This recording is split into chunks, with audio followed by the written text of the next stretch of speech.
All right, ladies and gentlemen, boys and girls, shipmates of all ages, welcome to episode 34 of the Across Your Bow podcast with my special guest today, Mother Fluffin' Statsbloke. What's up, Stats? How you been today, man? Mother fluffing. I am Mother mother Fluffin'. fluffing. That's right. What you been working on this week, man? What am I working on this week? So today was we got the test ships, so I was having a quick go of some of the Some test ships. So I Italian didn't get a ships. chance to do all of them. I was trying to figure out because I'm aware of a few of the things we're going to be talking about. So I was trying to brush up a little bit because, to be honest, there's a lot of news. And, There is a lot of news. Yeah, trying to sound like you know what you're talking about is kind of tricky. So I and mean, that's look, kind of my thing. I never, my thing. I never know what I'm talking about. I have a Yeah. rough general idea when we put the shows together of what we're going to talk about, and then we just kind of wing it. I mean, there's no script to it other than the 9 questions of averageness. That's it. There's nothing worse. There's nothing worse than when someone comes into your chat and goes, "What do you think about X, Y, and Z?" I have no idea what you're talking about. Please explain. The funny ones was when they come in and they say, "Hey, what do you think of TMI?" And I'm like, "What the hell is TMI?" And I'm like, and then they use these acronyms that nobody's ever used before, or I've never seen them before. And I'm like, I don't know what that is. And he's like, "How do you not know what this is?" And it's blah blah blah. And I was like, because I've never heard anybody use an acronym for torpedo reloader. I see people use TRB a lot of time, or MBR, and I'm like, the hell is Yep. MBR? And they were like, main battery reload. I was like, well, just say fucking gun reload or something. I'm like, geez. Exactly. Yeah. You guys can hit him up over on twitch.tv/statsbloke, as you see, or at statsbloke on the Twitter, and then youtube.com/statsbloke. Statsbloke everywhere. Indeed. Yeah. Indeed. Dot Yeah, com I stream slash- on Friday evenings, Yeah. EU time, obviously, and then on YouTube. So actually, we could talk about this a little bit with the change of the CC program because I've got permission from ahead. Mr. Earl Grey to talk about that a little bit. Yeah. So we could talk about that maybe. But yeah, my focus is going to change slightly because I've been doing a lot of test ship content. I'm sure you'll understand why I've been doing that. Yeah. And Well, it's new. but now with the change, I'm going to be going back to what I want to do, which is more news stuff. So you'll see more news coming in. Well, there you go. There has been some changes to the CC program and our requirements, and we actually now have official set minimums that were never there before. And I found it kind of interesting that they're setting the minimums now because some of the guys that got in before that weren't at that minimum, and some of them still are not at that minimum. So I was kind of surprised that they would do that. And I guess you got 90 days to shape up or ship out. I guess. I mean, that's kind of a harsh. Yeah. It's a kind of a harsh thing to say, but and that's kind of the way the world is. It's an interesting change of focus because when in the previous few months when the focus has been on getting test ship content and reviews and stuff. Yeah. I just completely stopped growing my channels because I'm not a professional. I do make a little bit of money off Twitch, but I don't rely on it in any way. And so it just doesn't matter to me how big my channel is or channels are. And so I just stopped. I didn't advertise myself. I didn't promo myself. And suddenly now I like it. I think it's good. I think being encouraged to grow is a good thing. But absolutely. Yeah, it's gonna be tough. If you look at the requirements, they're as you go up through the levels, they're quite tough. They are quite tough. What is exactly the minimum? That is probably something that we're not going to want to talk about for minimums. I'm not going to let you guys know what the minimums are, but just so you know, they're not difficult to hit. It's just going to take time to get them. But and even for somebody like me, if I want to move up a rank, I'm sitting right in the middle. Literally sitting right in the middle. If I want to go up the rank, I have to kind of, where else do I go? I'm kind of at the peak of where I feel that the show is going to be at. So, but then, if that's where you feel comfy, then that's fine. Well, it's comfortable. I'm always, as being in the streaming game and having been in the game for 5 years now. It's interesting the way that Twitch has gone over the last 5 years. And the community in the last 3 years, because I've been playing ships for 3 years now, or 3.5 years, I guess. And I've seen a big shift in the community, and from a lot of the streamers. When I first started, it was a very, I know, and I'm not going to want to put anybody out there, but it was a very selfish I'm better than everybody else kind of attitude. Look at me, look at me, look at me. And there's still some of that. I don't know who Flame You is. Is she hot? I've never heard of her. Anyway, you had this very arrogant thing when I first joined. There was this very arrogance of my stats are better than everybody else's stats. So look at me. This is the reason why you should watch me. And I hate that approach. I've always hated that approach. I've always gone more of a let me do what I can do. Let me learn the game first and then see what I can do to help push somebody else up to that deal. So, we created the school of averageness and try to bring people up to, at least minimum standards or what I feel minimum standards are. What I think is really interesting is if you go around and you look at different channels, particularly on Twitch, where the interaction is more immediate, and you look at the personality of the streamer, and this is not just World of Warships, any game. You look at the personality of the streamer, and you look at the personality of the chat, basically as a group of people. That they always mirror each other. Oh, absolutely. And you can, as a streamer, to a certain extent, you can try and shape that, but it's very hard to keep up a false personality for like 4, 5, 6 hours at a time. And so ultimately, you have to be yourself. And so what I've tried to do is I've tried to create a community, and I guess it's the same as you, where there's no such thing as a stupid question. And if anyone asks a question like, what's TRB? And someone else says, why don't you know that? That's not appropriate. And they'll be told politely that's not appropriate here. Whereas if you went into some of those more egocentric channels, then maybe you'd get a different response. And I think that's fine. That if you watch what you want to watch, because that's just how this works, and that's the beautiful thing about it. Well, I don't know about polite saying that's not appropriate. I'm not polite at all when somebody pisses me off or somebody says something stupid. I think that there are stupid questions. I think that there are stupid questions. Yeah, okay. I also think that okay, yeah, no, I phrased that wrong. The better thing is it's okay not to know. No, exactly. It's okay to be bad at the game. It's okay to be bad. It's okay to not know something, and it's also okay to fucking ask somebody, because I didn't get halfway decent or average at this game without help, and I want to be able to help provide that, that medium for somebody to come in. Well, hey, what do you think about this? Okay, well, I might not like a particular ship because I think the German battleships are all terrible. From tier 7 and above, I can't stand them. But I will give you the play style. I will play it for you and show you. Okay, well, this is about the only thing that you're good at in this boat is on a push. If you're not on a push, then you need to be turning around trying to kite within 11 kilometers or whatever, so you can get your secondaries to do something. Because you can't count on your main guns for shit. So I mean, I might not like a boat, but I can sure direct somebody into maybe the right direction. The theory of the ship. Yeah. Well, ship theory 101. That's a junior level class here at the School of Averageness. I tried to say, on stream, and in reviews as well. I say, I'm not really good in this ship, and if you want to go and learn how to play it, you're probably not best off not watching me. But I'm happy to tell you what I think. Whereas if I'm playing a ship that I know I'm good in, I will say I'm good in the ship, and you should listen to me. But I think it's best to be honest about your own abilities. Yeah, Tone, I think maybe I need to redirect this. There is stupid questions like how to game, how do I play this game, what is the best boat? Those are stupid questions because that's such a wide answer. How do I play this game? Well, can you be a little bit more specific? Those big wide arcing questions I find dumb.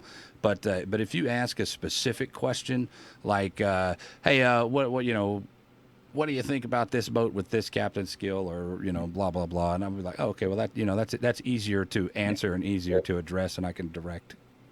Or why did you use HE then rather than AP? Or yeah, exactly. I get that question a lot. Why you're playing as a destroyer? Why are you on AP? I said, well, because I'm a Z46 and I'm knocking the crap out of this dude for 4 or 5K, as opposed to nothing, because the AG is anemic on those boats.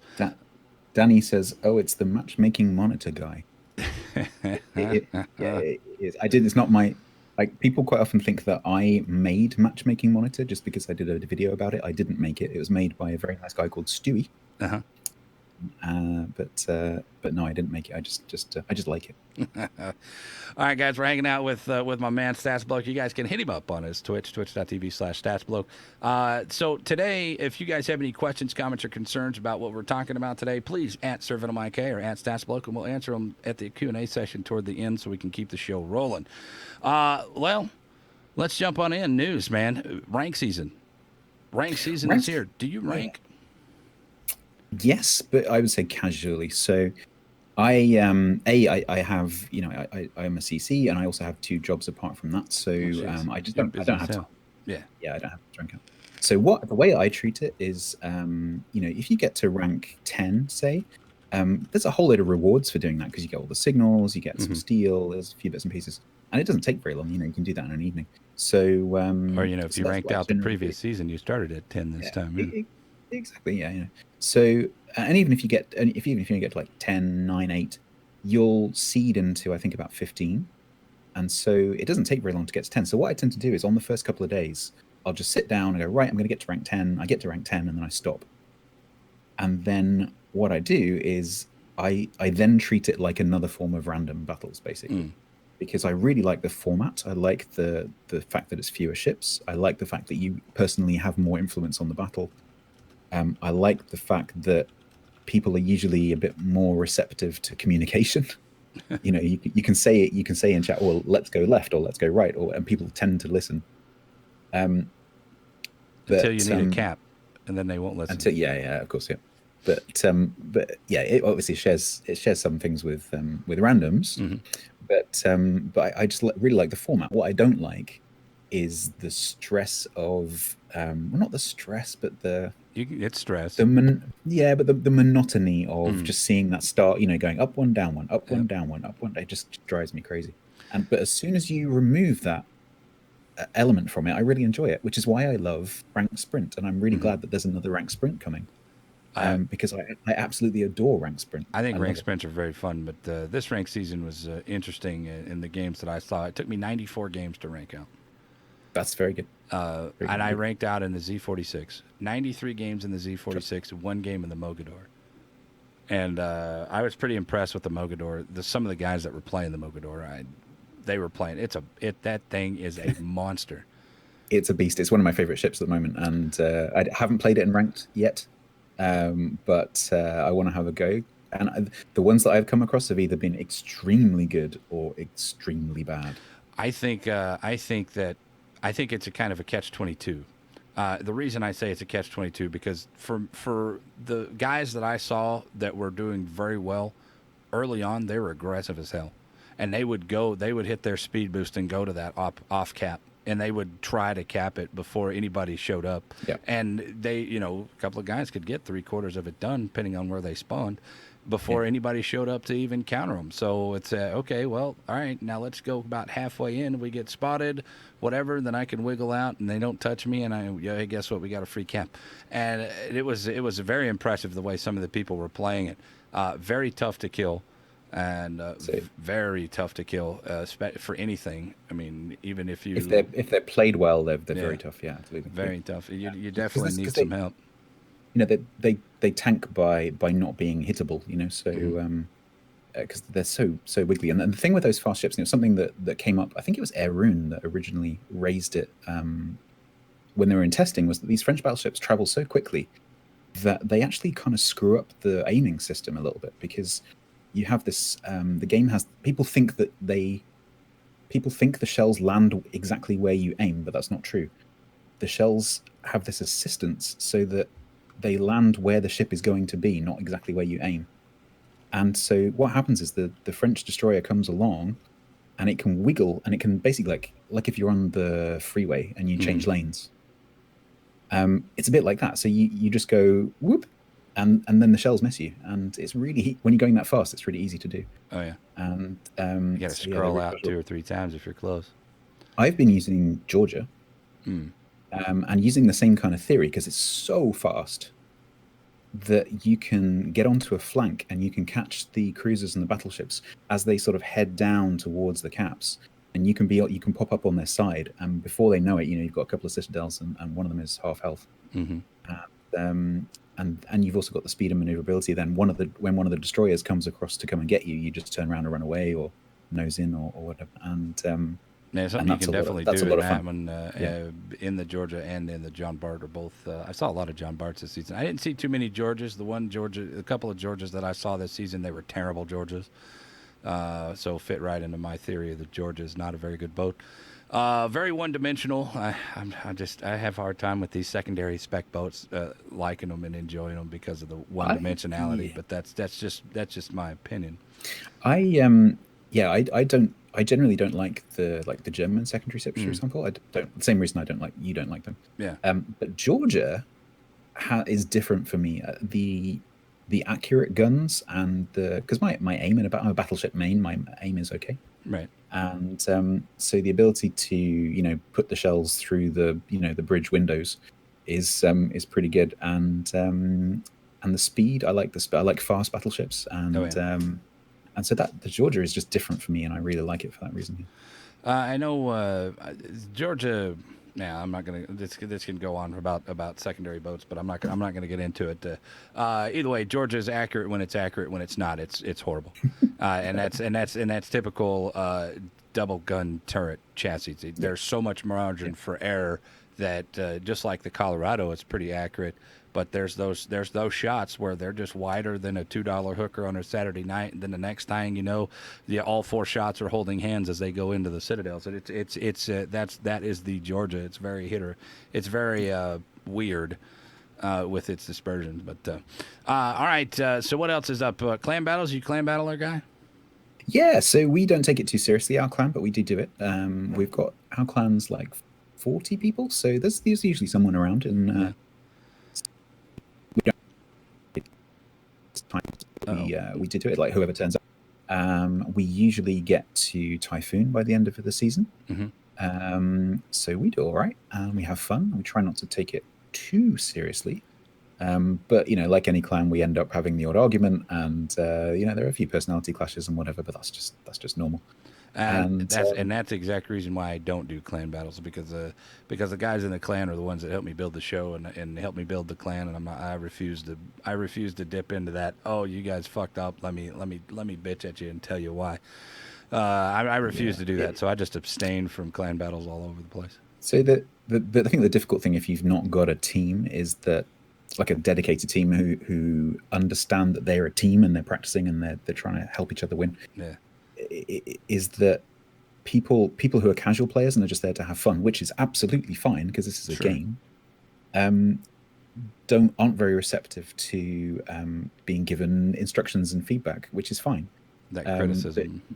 yeah, but if you want to have a successful team, obviously you need to do those things, and so we have a big mixture in the clan of people who would do that, would be that serious team if we wanted them to be, and then we have some who are just casual players, and sometimes the two mixture of those two things can be a bit difficult, but we get through, and I think there's a general understanding in the clan that any word spoken between battles is just for clan battles, and actually we Hmm. all still like each other.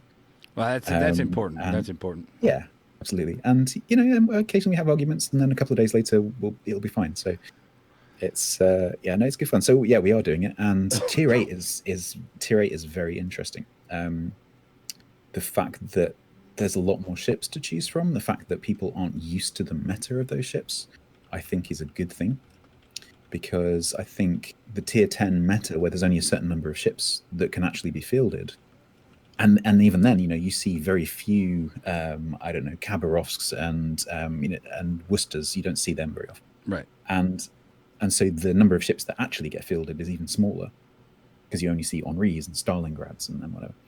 And so to take it down to a different tier where people maybe aren't quite so familiar with competing with those ships and the ships in general is really interesting, because you see, a team will pop up and they've got a lineup that you think, whoa, that's a really interesting lineup. What on earth do we do about that? Right. And you have to, rather than seeing the same thing over and over and over and over again, you're seeing a different lineup in every single team that you come up against, and it's just brilliant. I love it because you have to think on your feet.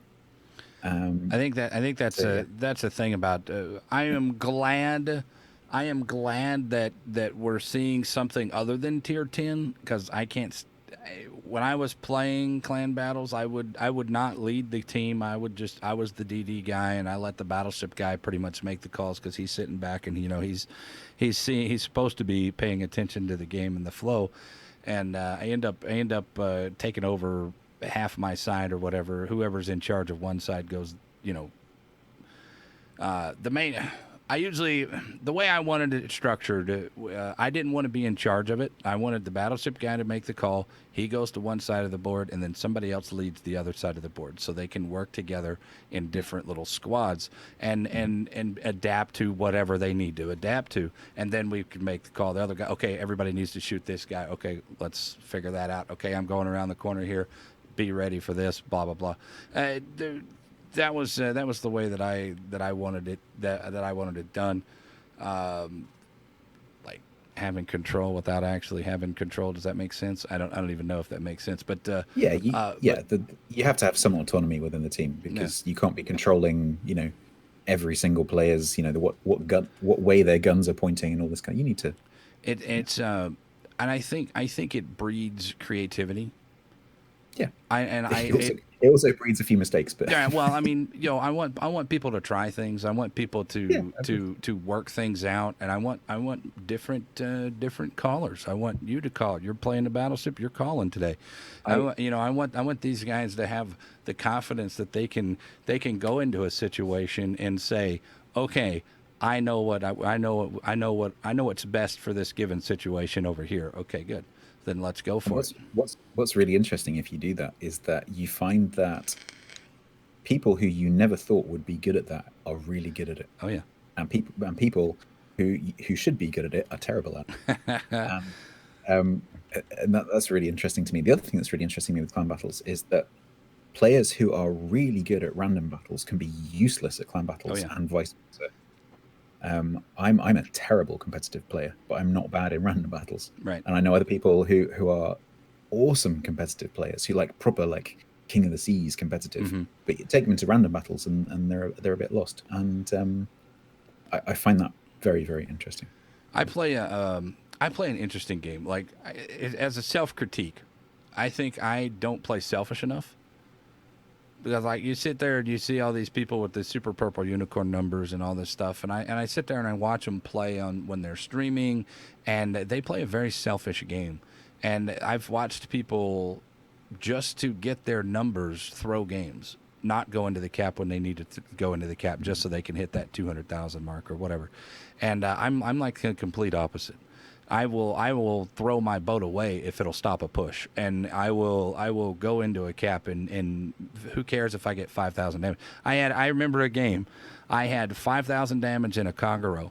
I had one kill because I didn't shoot my guns until that dude had 4,000 hit points, and we won the game, and I had $5,000, and I ended up with like 2,000 base experience because I had like 5 caps and just spotting. I missed every torp. It was not a good game damage wise, but I mean. As for doing my job, it was perfect. So an argument I quite often get into, mainly as a result of my username, which has a story behind it, which I can tell you if you like. But sure. The argument I quite often get into is about win rate, and win rate's not that important. Yes, it is. It's absolutely the most important statistic of any statistic, because it's a team game and winning is everything. If you take a sports team, if they're not winning matches, it doesn't matter. They don't get to any the Super of the Bowl other if they don't win. statistics. Exactly. They can have the best statistics ever, but if they don't actually score goals or points or whatever it is that the game needs, they're not going to win. And so win rate is everything given a big enough sample size.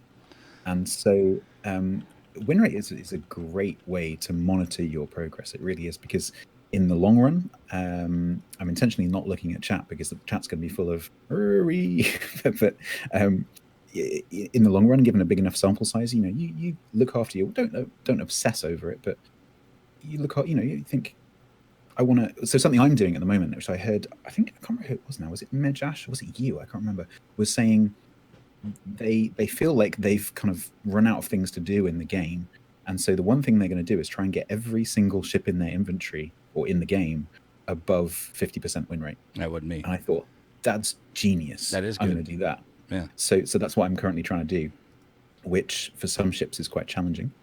Dude, I have. So because There's some ships that I played grinding through it that I had an absolute horrible run. The Mogami was one of those boats that I struggled with because me too.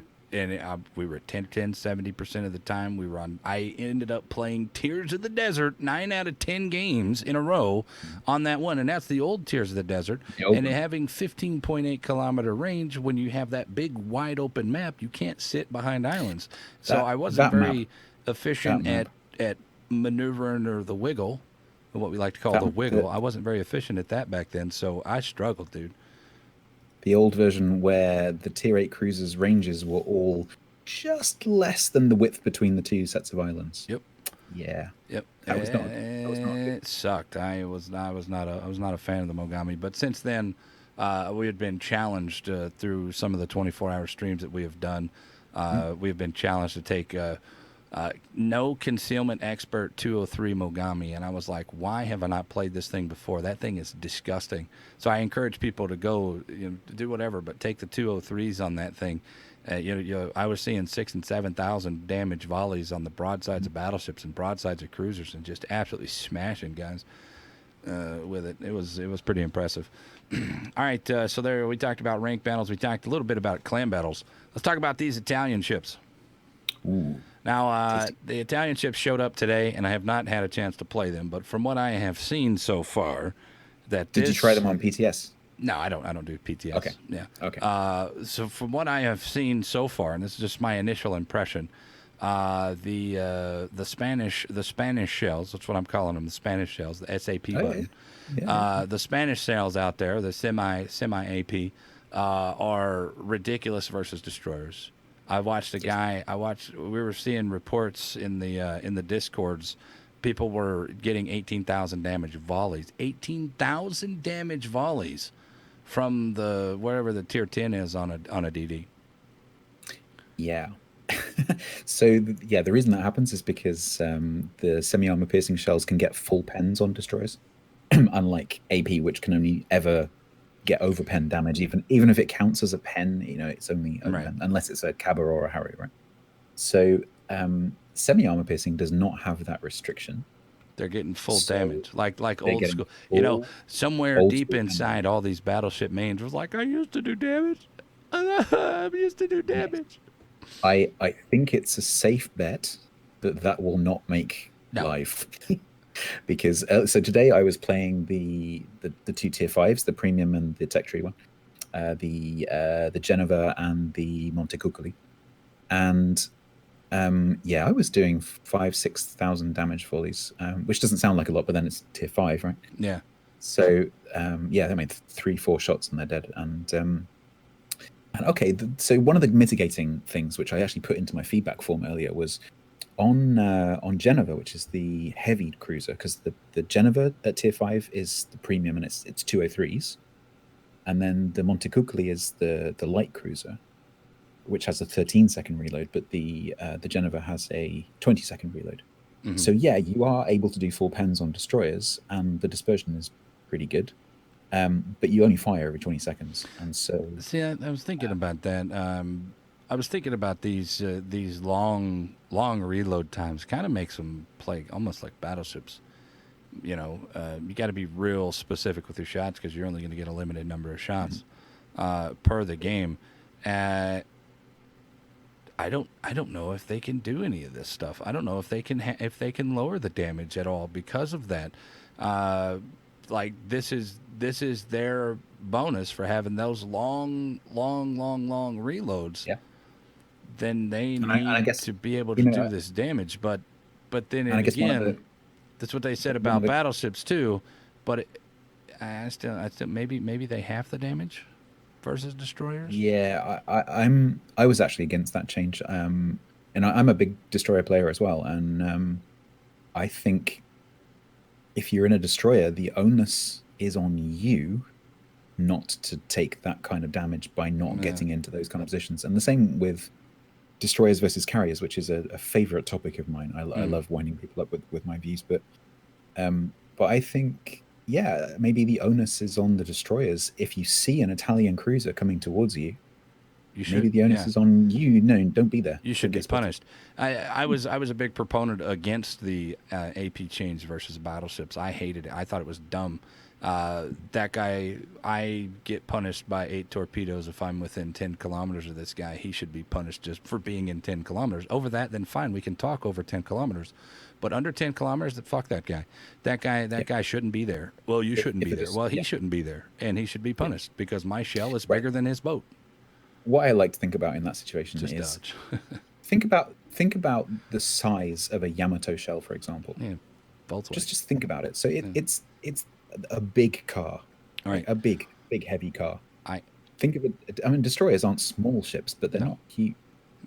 And you put a Volkswagen touring van sized hole in the middle of a ship that size, it's not going to be happy.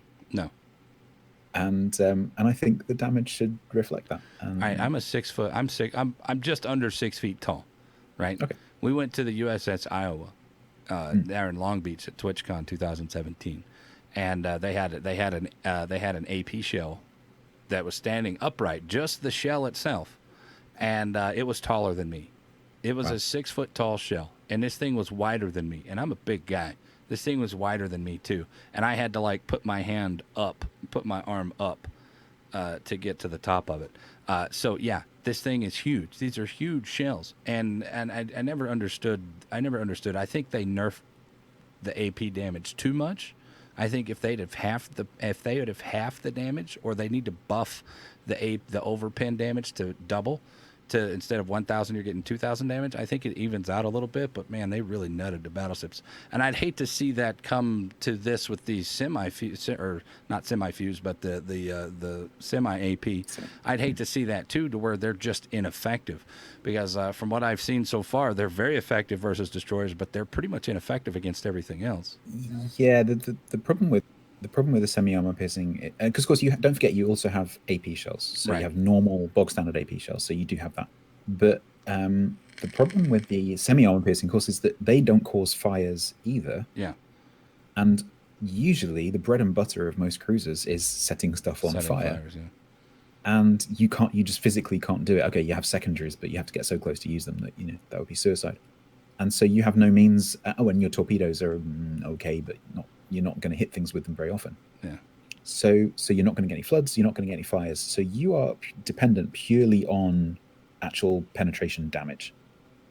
And so if you're right, if your shells can't do the damage because it's been nerfed and limited in some way, you're going to really struggle. And so the thing with the semi armor piercing is that they're a little bit, I don't want to say boring, but you do really consistent damage. So it doesn't, especially at the lower tiers, I was finding, and I've only tried the 2 tier 5s, and I've tried the 6 and the 7 on PTS, so I haven't played the higher tier ones yet. Mm-hmm. But at the mid tiers, it pretty much, you can shoot them at anything and you'll get decent damage. You'll get a 3, 4, 5, 6k volley, no problem at all, every single time, as long as you can aim. Right. And even on battleships, you aim at the superstructure, fine, no problem. But the penetration is such that you'll get through the first layer of armor, but you will never get to the citadel. Right. Or very rarely, because they don't have the same velocity and distance dependent penetration that AP has. It's the same as HE in that respect. Yeah. So it doesn't matter how far away or how close you are. If the maths means that you've run out of penetration, you've run out of penetration. And so you never get dev strikes. You only ever get this consistent sort of chip damage, which is great. And you'll get to the end of the match and in a tier 5 cruiser, maybe if you've had a good match, you'll have 50, 60, 70k damage. And you'll think, oh yeah, that was quite a good match. But there's no point during the match where you're thinking, oh, that was a good shot. I can kill that guy. Because every single shot is just chip, chip, chip, chip, chip, chip, chip. Unless it's a destroyer, and then it's a different matter. But against battleships and cruisers, it can be a little bit boring, which is maybe a problem. But in terms of actually how much damage you do over the course of a match, they're very effective, very effective.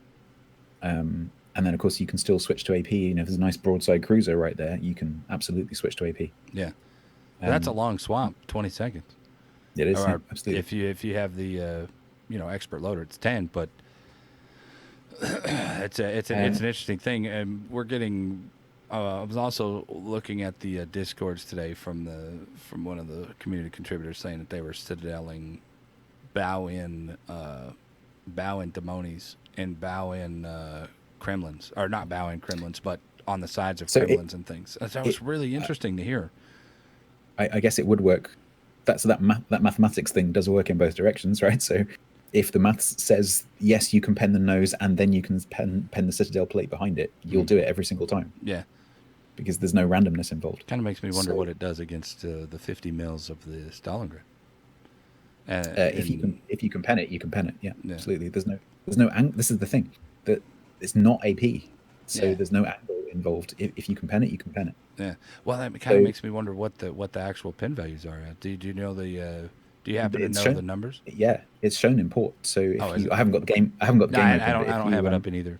Yeah, if you mouse over it, it will tell you just like it does with HE. nice. You can't change it, of course, because IFHE does nothing for the penetration. So Right. you get what you get. There's four Um, extra points for you to use something else.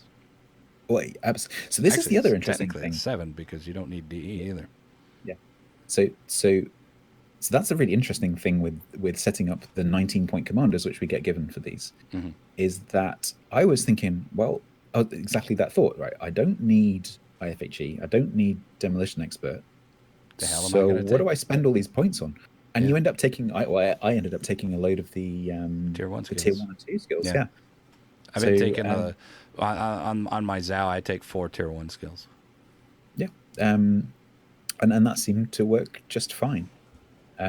So that was interesting. But I'm really looking forward to testing the higher tier ones now because they're really interesting. And of course, some of them have the smoke as well. So Yeah, tier that 5, that rolling smoke. Now yeah, this the is a heavy. different smoke, guys. We're talking about like it's Perth smoke, it's Hydia smoke, it's Wang Hay smoke, but it's full speed. Mhm. And so It's and the it I can swear, right?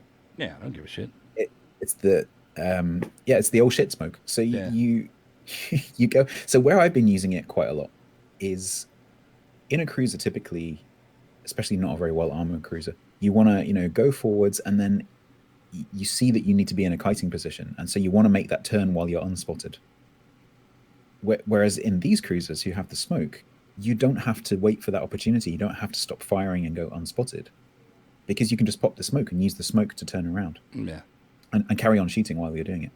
And so for that first sort of engagement in the game, where quite often as a cruiser you have to make a turn, it's invaluable because then the battleship can't see you to broadside you, and by the time your smoke goes down, then you're facing away. you're on your way out. I think this is an interesting. This brings up play styles now for me. When you're sitting there and telling me, you have this idea, I think it's a good idea. I haven't played it yet, so I haven't even thought about the roll and smoke yet. But rolling into that cap at the beginning of the game, hitting that smoke, turning around, popping a hydro, or no, it doesn't have hydro, excuse me. But going with a radar or something like that, you're in your smoke, you're right there. Just don't hit torps, man, and you're gonna dominate those caps. I mean, this is a fantastic cap challenger. So one thing I will say is the smoke lasts. It looks like a long time on paper, but it runs out really quickly because it's 40 seconds, right? So So it's a get in that and get that's out. that's not a long time, and for a lot of that's like 2 shots for a lot of these cruisers. And so it's really only suitable for getting a couple of volleys off, making an emergency turn. You're Play not it going to be sitting. defensive. You're not going to be Yeah. aggressive with this smoke. Then, all right. Then it kind of plays very similar to the Perth smoke. Then I'm spotted here. When I play the Perth, I've seen so many people just slow roll into something, and, and then their smoke runs out, and they're just sitting there doing absolutely nothing. So I end up playing that more of a defensive line smoke. Shit. Oh shit. Exactly. Oh The, shit. the other Smoke. the other the other use for it might be, for example, if you have to make a risky run across a gap between two islands, Hmm. because these cruisers go quite fast, and so if you're already going full speed when you hit that gap, and you notice that there's a battleship looking at you, you can pop the smoke, just go cruise across the gap in your smoke, and then you're on the other side and you're safe.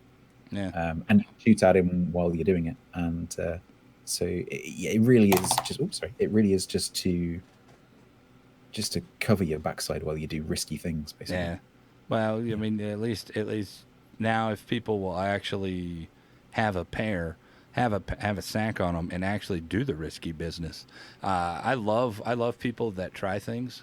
I also love people that when I try things, they call me an idiot, because I'm like, hey, you know, this is experience that you need to understand that what you can and cannot get away with this in these boats, and I encourage people to do something stupid. You know, Absolutely. go out there. Who cares? It's randoms. Randoms don't mean shit, and It's, and that's it's one of the reasons why I love testing test ships is that yeah, it's an excuse to do stupid stuff. yeah. Like, I what happens if you put a full secondary build on this test ship that wasn't designed to have a full secondary build and just charge into the yeah. middle? Oh, that happens. Oh, okay.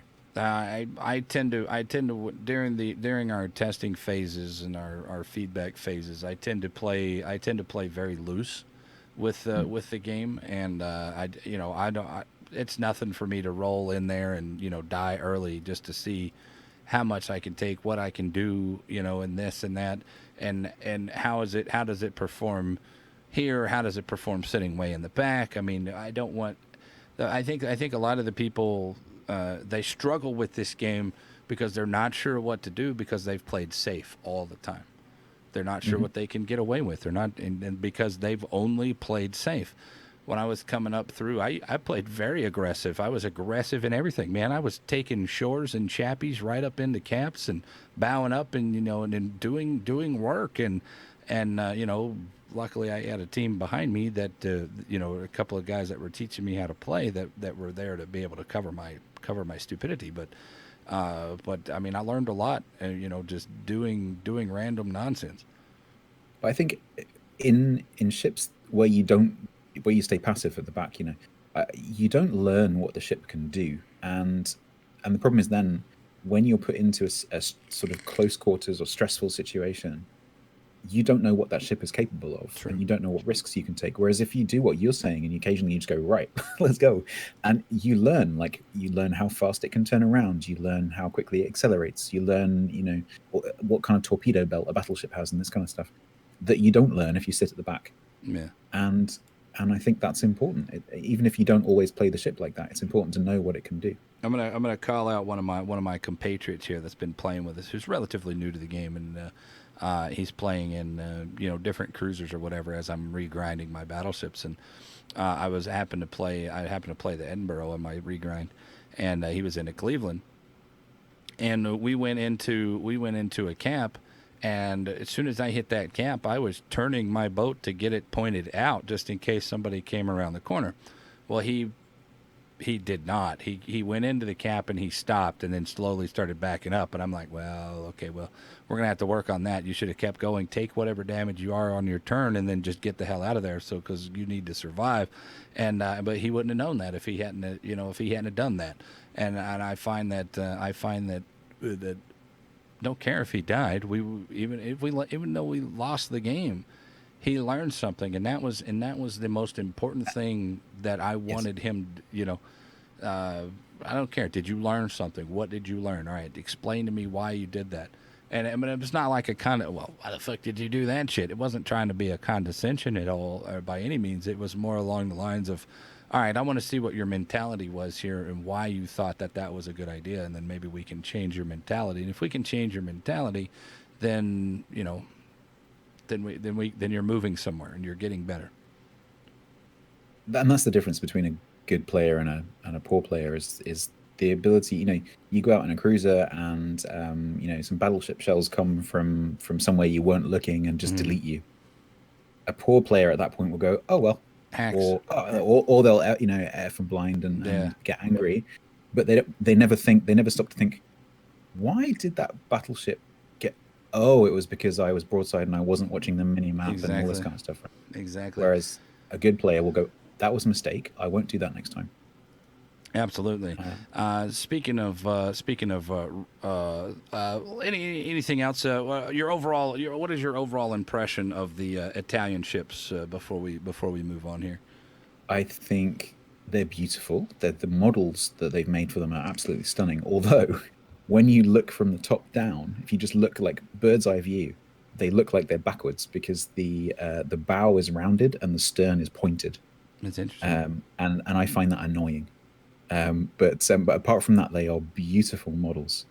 They're fast, they're sleek, That's they're funny. dynamic. You know, that's an They are interesting concept with that design. They are angling at their butt. yeah. They have their Um, angles in the butt. That is hilarious because they're well, so cruisers and they're going to dodge, duck, dip, dive, and dodge. Played like long range Henry or something, and I'm just gonna ass up to you. That's funny. yeah, but that but they play lovely. They get good, consistent damage. But if a battleship looks at you, well, at least in the ones I've played, you are made of Citadel, Are you? like no other cruiser I've ever played. Wow. Even the Bayards in like the Oh, Smolensk and okay. Yeah, yeah. like are It's on the same Omaha kind of level. line as, but it's way worse. Think about like Nuremberg, Shores, all those kind of Oh ships. man. Way worse than that. Wow. Uh, Molotov. And I tell you what it is that I don't know, I haven't looked at the armor scheme, but it seems that battleships rarely get overpens on you. It doesn't matter what angle you're at. Hmm. If you're in a broadside cruiser against some battleships, they'll always overpen you. A lot of And the it's times, yeah. almost, sometimes it's almost better to go broadside than it is to angle. And Which I um, find but interesting. but in these it just doesn't matter, Yeah. and they're going to have to do something. Well, maybe not actually, But they do but have they but they do consistent damage. Well, we'll get into this is it. something. This is it. Yeah. This is it. But they'll have a higher like skill curve Which is than good. most ships, I think, which is a good thing. Absolutely. I'm glad that they're actually thinking about skill levels and putting some of the skill levels back into the Yeah. game because for a long time, it's just been it doesn't matter. It doesn't So matter if you're fucking skillful or not. The boat's going to perform for you. You see it. You see it in the German battleships. You see it in the British battleships. And it doesn't matter how good you are. It doesn't. It really doesn't matter. so I suspect what's going to happen, and it's actually a question. It's actually a question that I saw come up that maybe we'll do in the Q&A later about Smolensk. Ah, yeah, yeah. I put So that on the list. the I really like the fact that they're introducing ships now that require a higher level skill to Hmm. actually do well in them. But if you have that skill, you can do really, really well. Oh yeah. And I like that concept. And I think what we'll find with these Italian cruisers is that as they go through the CCs, who are obviously the ones who are testing them publicly, Hmm. we'll all be saying, or those of us that are good in cruisers, which I'm not that great, but the good cruiser players will be saying these are OP. Whereas actually, if you took them and you put them in the hands of an average player, Yeah. those average players can be saying these are too weak. I can't do good damage. Blah blah blah I'm because an they don't average have the player. skill. They don't have the skills.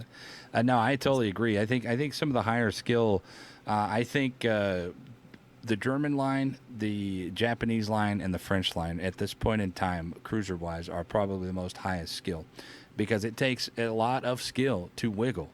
Whereas some of the other ones, the Minotaur, yeah, but you can hump islands, you can still do. You have your smoke, the Demonis, the Worcester, you can hump islands, you can do things that aren't wiggly, and then the Moskva's just a big old damn tank. But I think those wiggly ships, those three lines right there, are probably the most skillful players in the game. To a lesser extent, the I Hindenburg, agree, because of the and tank. and and I actually regret not playing the cruisers when I first started playing the game. I went straight to the battleships, and I wish I hadn't because Yeah. um, I think if and now when new players come to me and they say, how should I learn? How should I play? I always say just play a few cruiser lines because that will teach you about angling and map positioning and ammo types and all these kind of things that you miss because if you sit in a battleship and you just sling HE all day, you'll do okay, and that's not teaching you good play. That's teaching Yeah. you bad play. That's teaching you bad habits for the top tier Yeah, because absolutely. anyway, so let's go ahead and let's go into the next couple of sections here. Colbert and Smolensk have released. Colbert comes from the Research Bureau, which we'll talk here relatively quickly, and then Smolensk for 244,000 coal. Now, I was a big proponent against this ship and the Colbert. I did not think that these things were going to be very good for the game. When we did get it, I'm averaging 130,000 damage. Average 130,000 damage, just a little over, just maybe a little under, give or take. But uh, these things are ridiculous, and I was watching people get 300,000 games consistently in this stuff. Unfortunately, I haven't had time to actually sit and farm in a game, but I can see the potential of just how broken these things are. the only downside, and the reason they said it's fine, is because it's very squishy and in the average player's hands. It's going to be, people are going to hate it because they just get rocked off the board. So this is a very interesting discussion, and it's a discussion which I really love. And it's not specific to Smolensk and Colbert. It's what I was just talking about. So Yeah. it's if I that way. So if I draw a graph basically. So if you have something like a, I don't know, a mid-tier German battleship. So the skill curve for a mid-tier German battleship will look something like that, where on this end you have a low win rate player on average who is being reasonably effective, because you can't, you can broadside and get away with it. They're very tanky. And then up this end, you've got a high win rate average player who's generally a very good player, but they're not that much more effective in the ship. True. Because the ship can't hit anything. Right? Yeah. So your damage potential is relatively low. So the slope is quite shallow. Whereas something like Smolensk or Colbert, the slope is more like this. So a very bad player will have very bad results, and a very good player will have very good results. And the crucial thing for me is where this center point is. If that center point is at 50-50, so 50% player gets 50% potential, then, or like middle average potential, then those two ships are the same in terms of balance. Yeah. Sort of. So because on average, what that means is that you're going to meet as many Super Unicum 350,000 damage Colberts as you are going to get deleted immediately Colberts. And on average, over hundreds of games, that will flatten out. It doesn't matter. There's a counter argument, which is it's not pleasant to play against 350,000 damage. That thing is demoralizing, man. When you even know, God Lord, I've been. Let's put it this way. I have been begging somebody that has the Colbert to come play with me. I want to do a Harry Gumbo, a Colbert, and a Smolensk division, and I want to sit and just hold the button down and farm these guys. We did it originally during the first Colbert release. So I did a Colbert and a Harry Gumbo, and we burned down 72,000 damage on a Montana in under 2 minutes. Yeah, I won't name names, but I saw 3 people from Wargaming playing on EU, which is not their home server, out of it, which is interesting. Playing 2 Colberts and a Gearing. It's nasty. They just melted an entire flank on their own. Like, no problem at all. Because the Gearing just drew a line of smoke across, and they just went into it. And there were a couple of battleships. The Gearing came out the other side, spotted the battleships and torped them, and they flooded and healed, and then that was it. They were dead. I know the Colbert. The Colbert's pretty nasty. And I know I've been playing the Smolensk. I have not gotten the research points yet to get the Colbert, but I burned down 82,000 damage in a Montana by myself. But I would say to people, when you see that rainbow, don't panic. Don't be scared, because my experience of playing it, and I've seen super duper duper Unicums having the same issue. If you are moving even slightly, it's hard to hit. They will miss you. Yeah. Right? If you change course and speed every now and again, they will miss you.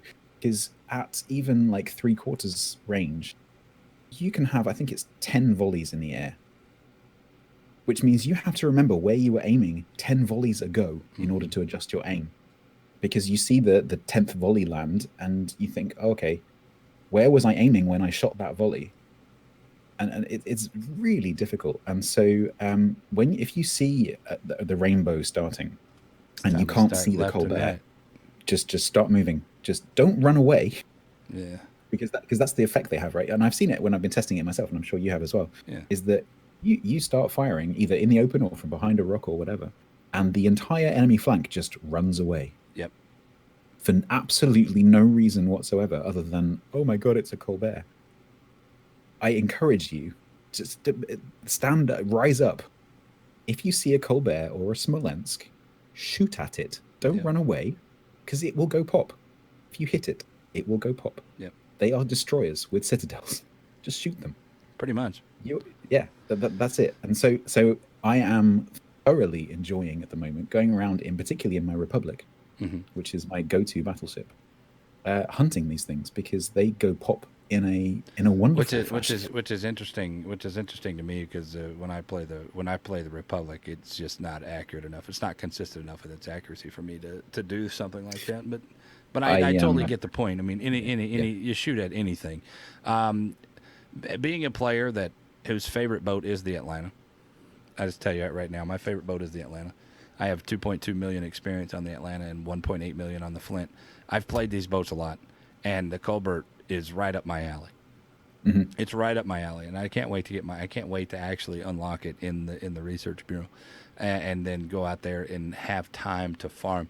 The boats like the Smolensk and the boats like the Colbert, they aren't at their best, and here is the big key, and the reason why people tend to run away, is they are at their best when people are slow rolling into them.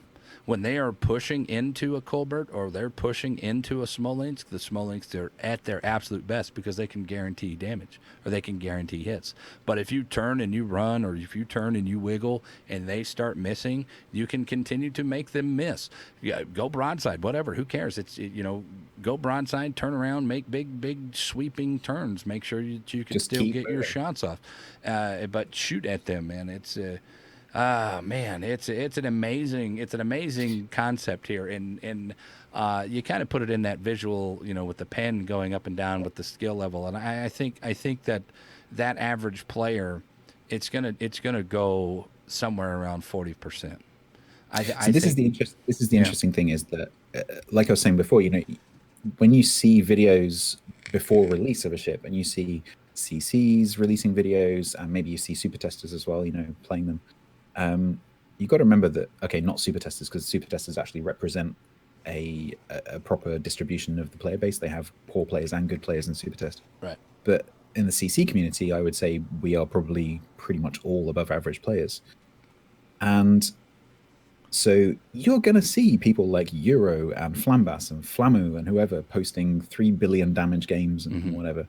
Just remember that those are the cream of the World of Warships players. Well, They are, some of them are ex-competitive, world champion type players. we'll just let those people have their own opinions about who's good and who's not good. Yeah, But that's a well, sure, but I understand the concept. These are players that are consistently good, and I totally understand that. I totally understand that concept. You are also not seeing. You're also not seeing the guys that just got it, played 3 games in it, get death struck 3 times and quit playing with it because they haven't figured it out. What's really interesting is I was looking on WoW's numbers yesterday, and I was comparing Colbert to the other cruisers after, actually, was it Colbert? No, Smolensk. I was comparing Smolensk to the other cruisers at tier 10 after Wargaming did that live stream where they compared Smolensk. Was it Smolensk or Colbert? No, Colbert and Siegfried, where they were saying, balance isn't always what it appears to be, because actually Colbert is the weakest tier 10 cruiser statistically, even though everyone thinks it's the strongest. Right. And Siegfried is one of the stronger cruisers, even though everyone thinks it's one of the weaker ones. I fucking hate that boat. Yeah, so, anyway, so what you have to, whenever you see those like 350,000 damage replays on YouTube, is you have to think, what would the average player, which of course makes up the majority of the player base, what would the average player do in this ship? And in a Colbert, they're probably going to get too close. They're going to go broadside. They're not going to wiggle, and they're going to die. Yeah. And so I think over time, as more people get their hands on these ships, what we'll see is the average win rate on the statistics websites coming down and down and down and down as that happens. But yeah, you may be right. Maybe only the skillful players will end up actually playing them regularly. I think that's an interesting dynamic there as well. Is that there are 2 things on that statement. How many times did it take? How many games did they play to get that 300,000 damage game? And I I know I do it. I do it every once in a while. I'm not sure how often I do it, but I sit there when I do a feedback on something like the Smolensk or Colbert. I'm thinking about who am I going to be playing against. I'm going to be playing against these really really good players. I don't want this boat in their people's hands. Period, because they are going to be monsters. They're going to be terrible to fucking play against. So this is where a lot of my I don't want to get fucking shot by this goddamn thing. I I I take an opposite approach to that kind of thing. But it's purely a reflection. I sort of come from a competitive sporting background, and True. so I have a very competitive streak. And so if I see a known good player in a particular ship on the enemy team, I'm like, right, you think you're good, do you? Yeah. Let's see about that, shall we? And they may end up killing me, but I will have a good go. And so I see it as more of a challenge. But yeah, it's gonna for the average player. If you're a 50% win rate battleship player, and you're across the cap from a Colbert or a Smolensk or even a Worcester or a Harry or whatever, yeah, you're going to have a bad time and you're going to find that frustrating. And one of the things that wargaming need to make sure is that there is as little player frustration as possible, because that's what causes people to stop playing. So, and that's something that they have to consider. And so I understand your position of not wanting these ships to be released into the game. And it's not necessarily because they're overpowered, which I don't think they are. It's because they're frustrating to play against, and I think that is a valid concern. I don't know. See that brings up the biggest contention that a lot of the CCs have had. I've seen a lot of feedback from some of the community contributors saying that these things are bad for the game, and the pretty much the only answer that we get from, well, the only answers that we see are, well, it's very squishy, so it's fine. And I'm like, that's not a good answer. That's not a good enough answer of why this is okay. And I think that they look at the numbers a little bit too much when they're making decisions. How, but whatever, spreadsheet said this, spreadsheet said that. I don't know. I mean, I like to when they say something about numbers, I think they just ended up disconnecting themselves from the player base a little bit more. Yeah, and I guess we're not talking about Siegfried, but just to talk about Siegfried for a second. So Siegfried is a strong ship, statistically speaking. Yeah. But it's the most frustrating, apart from Prince Eitel Friedrich, it's the most frustrating ship in the game to play for very similar reasons, actually. No, it's fucking boring. Because you can't hit anything, you can't move. No. You can hit things. You can hit things, and it's fine because the accuracy on it is very good.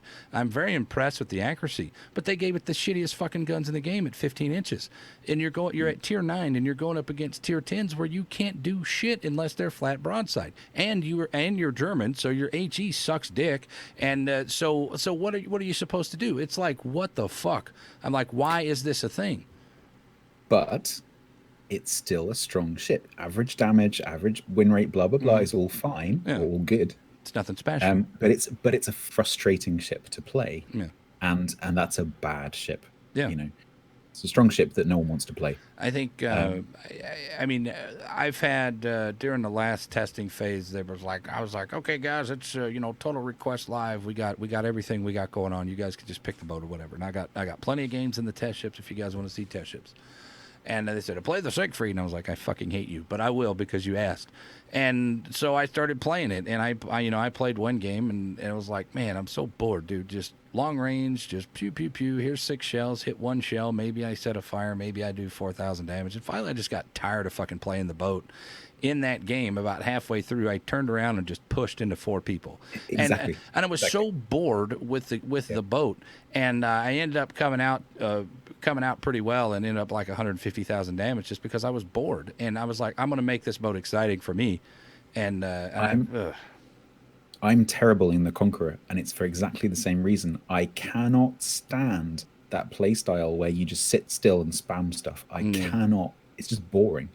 And so it's the same thing. I just hate nose in tanking. I just the Kremlin is kind of hard for me to want to play. I know it's a very good boat, and I know the Stalingrad, Moskva. I can't Kronstadt. I don't like playing these boats, so I still have yet to unlock the Stalingrad. I went ahead and unlocked the Summers instead with my coal or my steel this rank season. I was like, I just don't want to play it.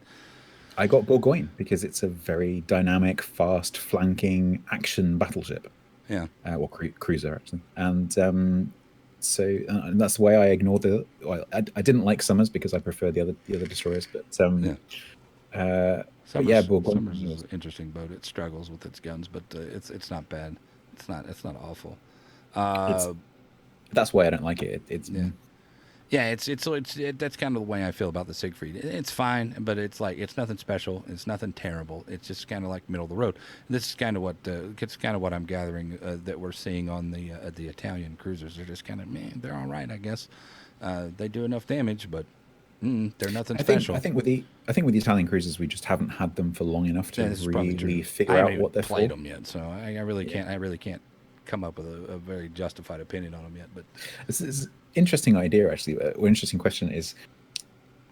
So I just said we don't know what they're for yet necessarily, and I do wonder whether when Wargaming release a ship or a ship line, whether they actually have a concrete idea of what that ship is meant to be played like, or whether they just kind of give it some interesting values and and just let the give it to the players decide. community and let us figure it out, which I Right. find I kind of hope it's the latter actually because it's kind of interesting. Well, Um, you know, that's a perfectly valid question that we have an outlet to actually ask that question, we do actually. That's a and very good point. I'm interested to hear that. I'm interested to hear that, and I will pose that question after the show and see what we come up with.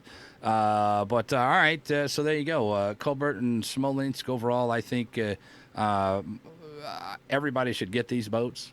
I think right now, if you have the John Bart, your next purchase of your coal should be the Smolensk. If you do not have the John Bart, get that motherfucker first, and then go get the Smolensk. Everything else is kind of blah and blase past that. I'm talking Georgia, Yoshino, whatever. They're all kind of meh. Just go get this Smolensk right now and do it because I have a feeling that they're possibly going to nerf this thing.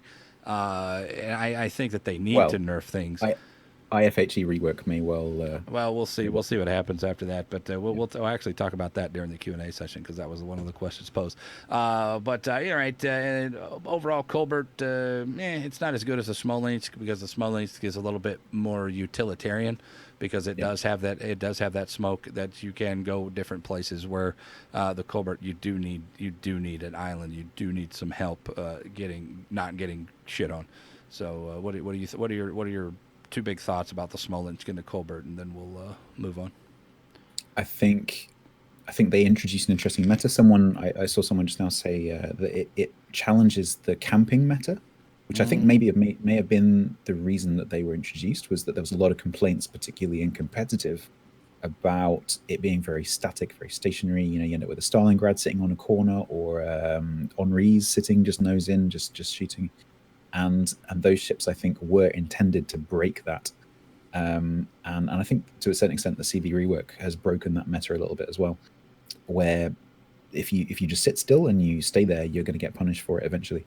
And because if I'm in a Colbert or a Smolensk and I see a stationary Oh yeah, cruiser, I am absolutely going to work my way towards that thing your and start. eyes get as big as saucers and just go Absolutely. yes.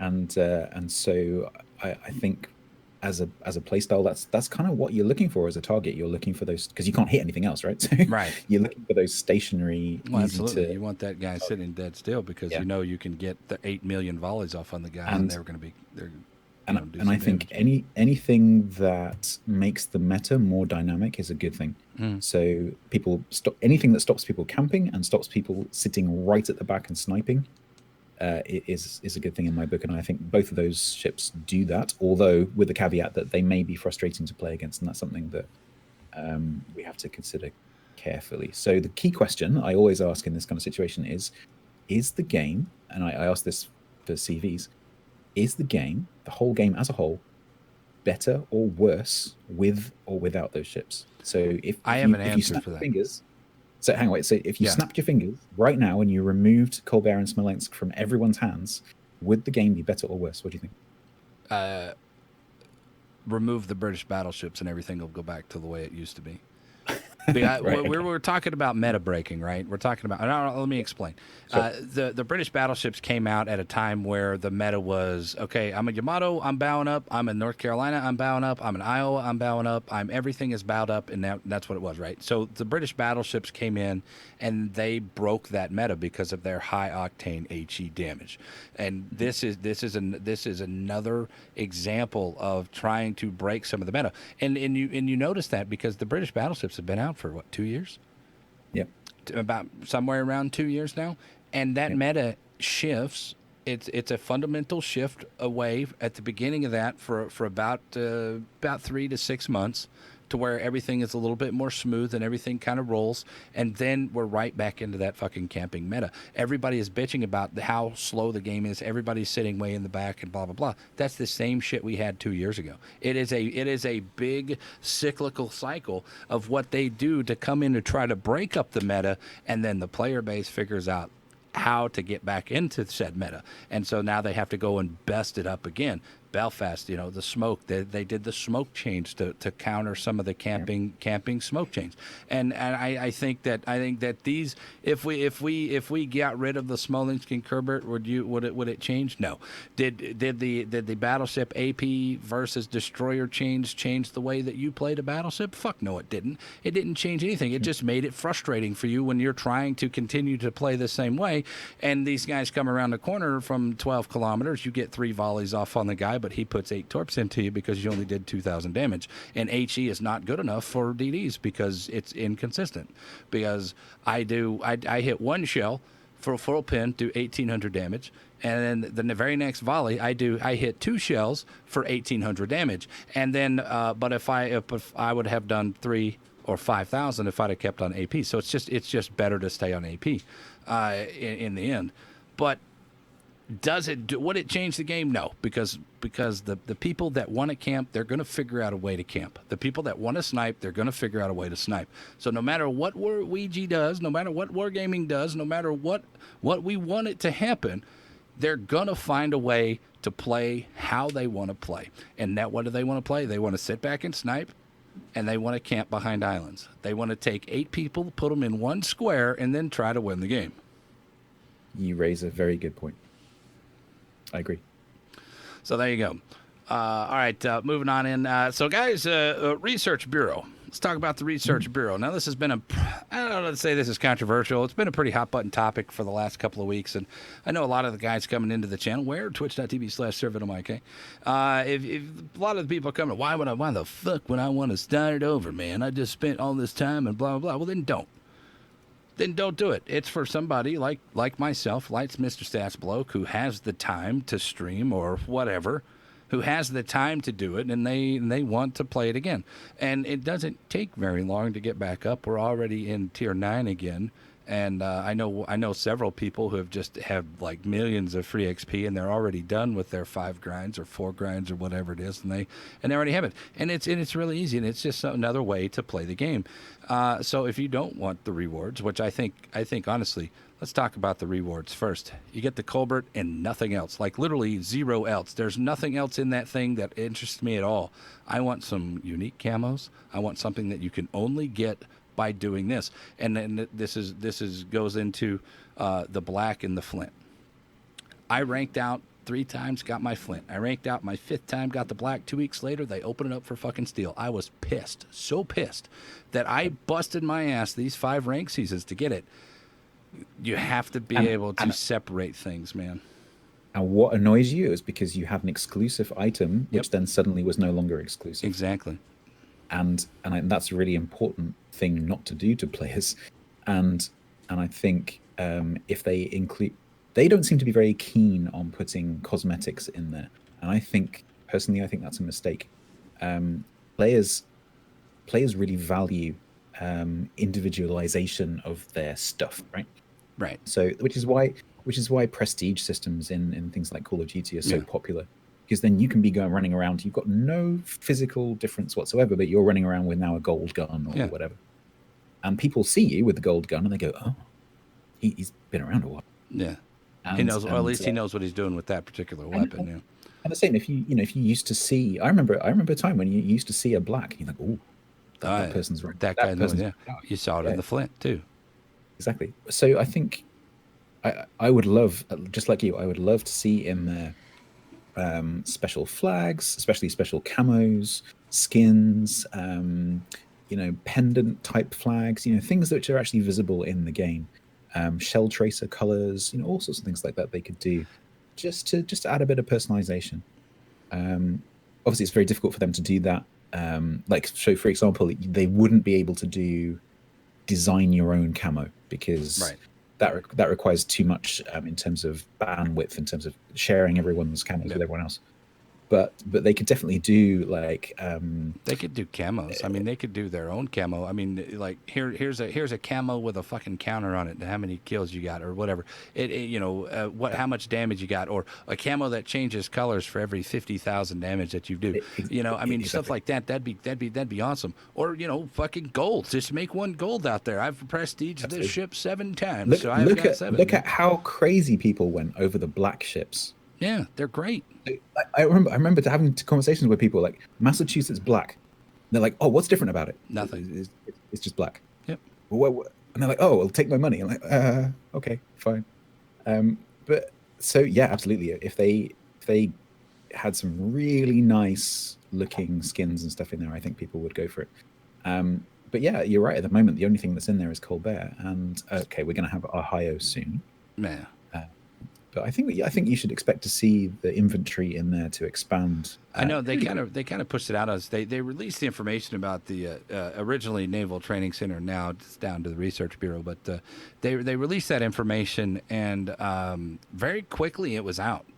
I think less than 2 months after they released the Naval Training Center, and we all had our row about giving buffs to particular ships, which I'm glad that they decided to take the buffs away. Because then it would force people to do. But then they made a comment that kind of I'll be honest with you, kind of pissed me off when I heard this comment saying that we don't think that people will do it for camos. And I'm like, fuck you, I'll do it for fucking camos. I will do it for something unique that separates myself from anybody else out there. Look at what I have done. This is what I have done. And I don't have to stat shame. I don't have to go, I'm a purple unicorn player. Ha ha ha. Do you see how I have this thing? It's great, man. Look at me, woohoo. And I sound like an arrogant cuck. And then when you turn around and you say, look, I don't the ship can do the talking for me. The ship can do the talking Absolutely. for me. Absolutely, I totally agree with you. And I too would grind several lines just to get a skin for a ship. Yeah. I mean, it's very simple.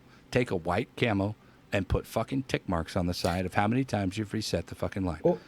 Or even, there are camos which have sort of colored panels. They could. One of the things I think they could do, and I have some programming experience, I roughly know what I'm talking about, is they could have you just choose the color of your, like, the hex value.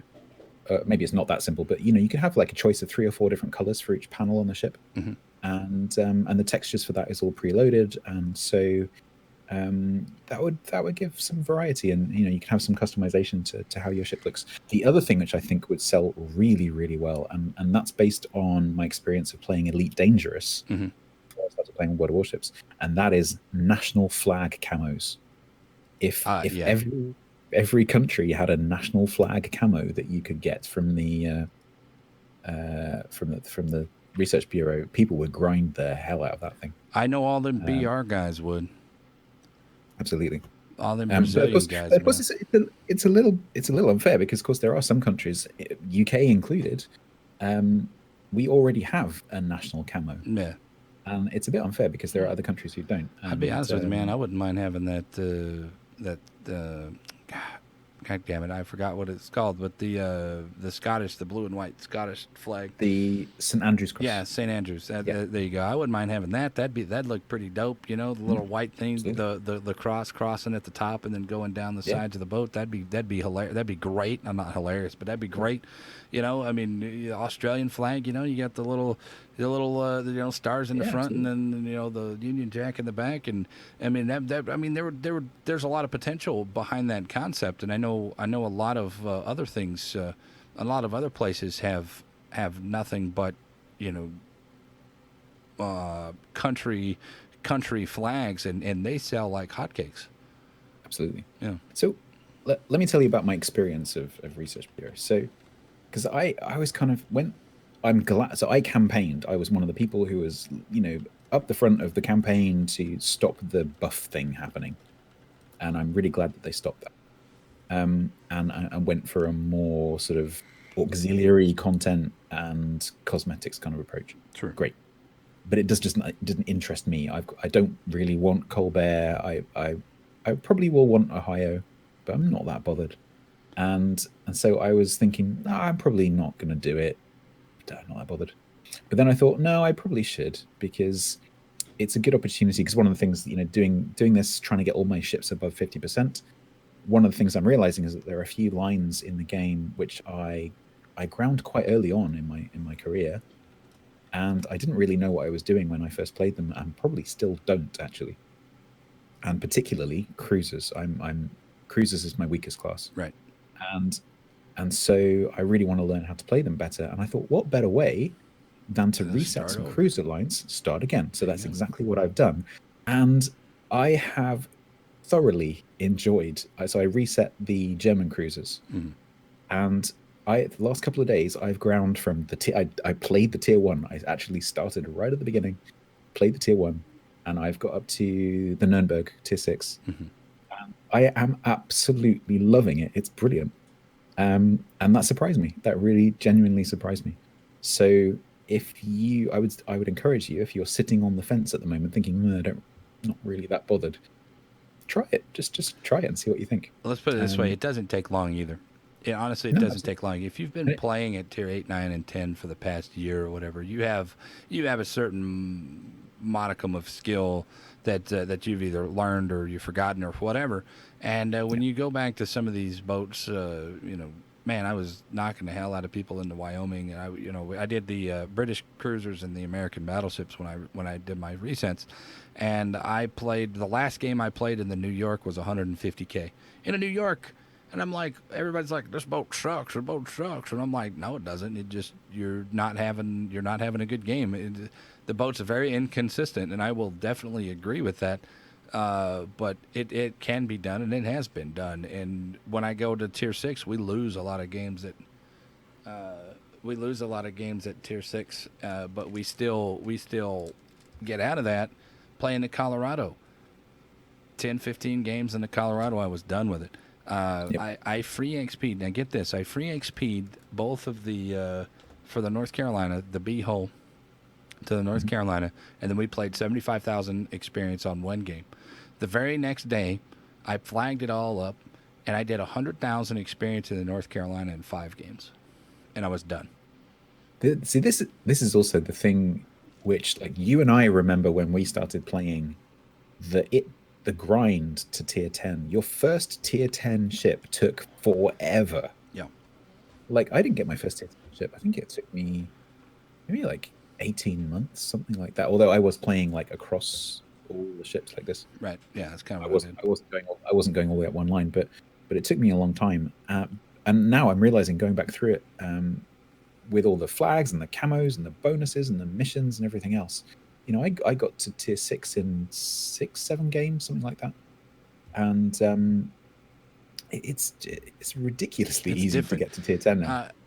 Guys, we're hanging out talking with my man Statsbloke. You guys can hit him up over at twitch.tv/Statsbloke right up above his head, or you guys can hit him up on Twitter at Statsbloke, and go over to his YouTube channel, youtube.com/Statsbloke. Of course, I'm sirvenomik. You guys can hit me up at sir_venom_ik, and then over at twitch.tv/sirvenomik. That's which is, if you guys are here while we're doing this live, thank you very much for being here.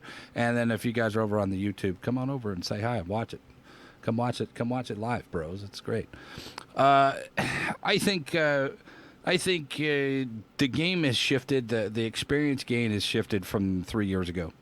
It is so much easier now to get it. I mean, when a new line comes out, they're giving you tier 8. This time they gave tier 9 away, which I still think is a mistake. Because people are just like, I don't give a fuck. Why do I have to get good? I'm already to the next tier. I must be some kind of good. And I understand. So one of the things that I not have a problem with, but one thing I struggle with is this early release mechanism for the ships. And as you say, they've gone up to tier 9 this time. Yeah. And I find that is a shame. I understand why they've done it. It's to stop that queue saturation. So it used to be that when a line was released, on day one, the queue is just completely full of the tier 2 or the tier 3 or whatever it is, and then that blob of people goes all the way up through the queue over the next week or so. 900 NASAOs. Exactly. 900 And so they, NASAOs in the queue yeah, of the German yeah. battleships when So it released. it's to cure that problem, which is fine, and it works very Yeah, well I for get that. that. But the shame is that we test. I like low tier ships. I like mid tier ships, and when we're testing those ones, I actually play those ones. I think a lot of CCs don't bother, but I really enjoy playing those ships. And I think with that early release scheme, like with the Russian battleships, for example, probably most people who got the tier 5, the Piotr Veliki, never ever ever went back and played the tier 3, the tier 4. Let me tell you And so, something. When they released the French line, I pulled out the Normandy is where I started. I have yet to play 3, 4, or 5, and that's been out yeah, for a year. And isn't I have no desire to go back and play them because why would I? and Why that's a would I? shame, I think. There's no reason to Shame. it. Yeah, I know, and And what, I'm sure that they're good boats. I mean, like I've never played the Orion. I've never played the Belle Poron or whatever. I've never played the whatever the tier 5 is because I started at 6. and okay, a new player would have to play through those, but I think mainly I think it's a shame because someone put a lot of work into the modeling and the Yeah, testing, or all of us put whatever into testing, and that if you don't play that, that's kind of sad. So no, agreed. I like to go back and play those ships. And I think that they can learn a lesson here. Giving away tier 9 is way too much. If you're going to give away some part of the line, give away up to tier 6. Period. Nothing yeah, past tier 6. yeah, Oh, and even for like cruisers, give away 2, 3, and 4. That's it. Force these people to play these boats and learn them because there's a lot of people out there that get 6, 7, 8, 9, and they go into 9 and 10s and then they're in randoms and they're just terrible. They're just I I terrible. I confess that I was a wallet warrior. No, there's I nothing wrong with Wallet Warrior. when I started playing, I think I got to T5, and then I bought Scharnhorst, Yeah. and I had no clue what was going on, and I went into ranked, which was tier 7 at the time, That and I was my had no first idea, ranked season, or no idea. that was my second ranked season. That first ranked season they did that was tier 7, was my second ranked season. I hated that season. I hate that season so much. Tier 7 is a rough season, and it took me 500 plus games to rank out. Man, I was pissed. Yeah, yeah. But I always try to recommend to people who are first starting out in the game, and maybe they get to like tier 5, tier 6, and maybe they're struggling a little bit. Um, I always say to them, look, don't rush up one line because you'll find yourself in a tier 10 battle and you will have no idea What's why going on? you've just been dev struck and killed and whatever. You need to learn some basic skills first and situational awareness first, and you won't have time to work that out in a tier 10 battle because you'll be dead.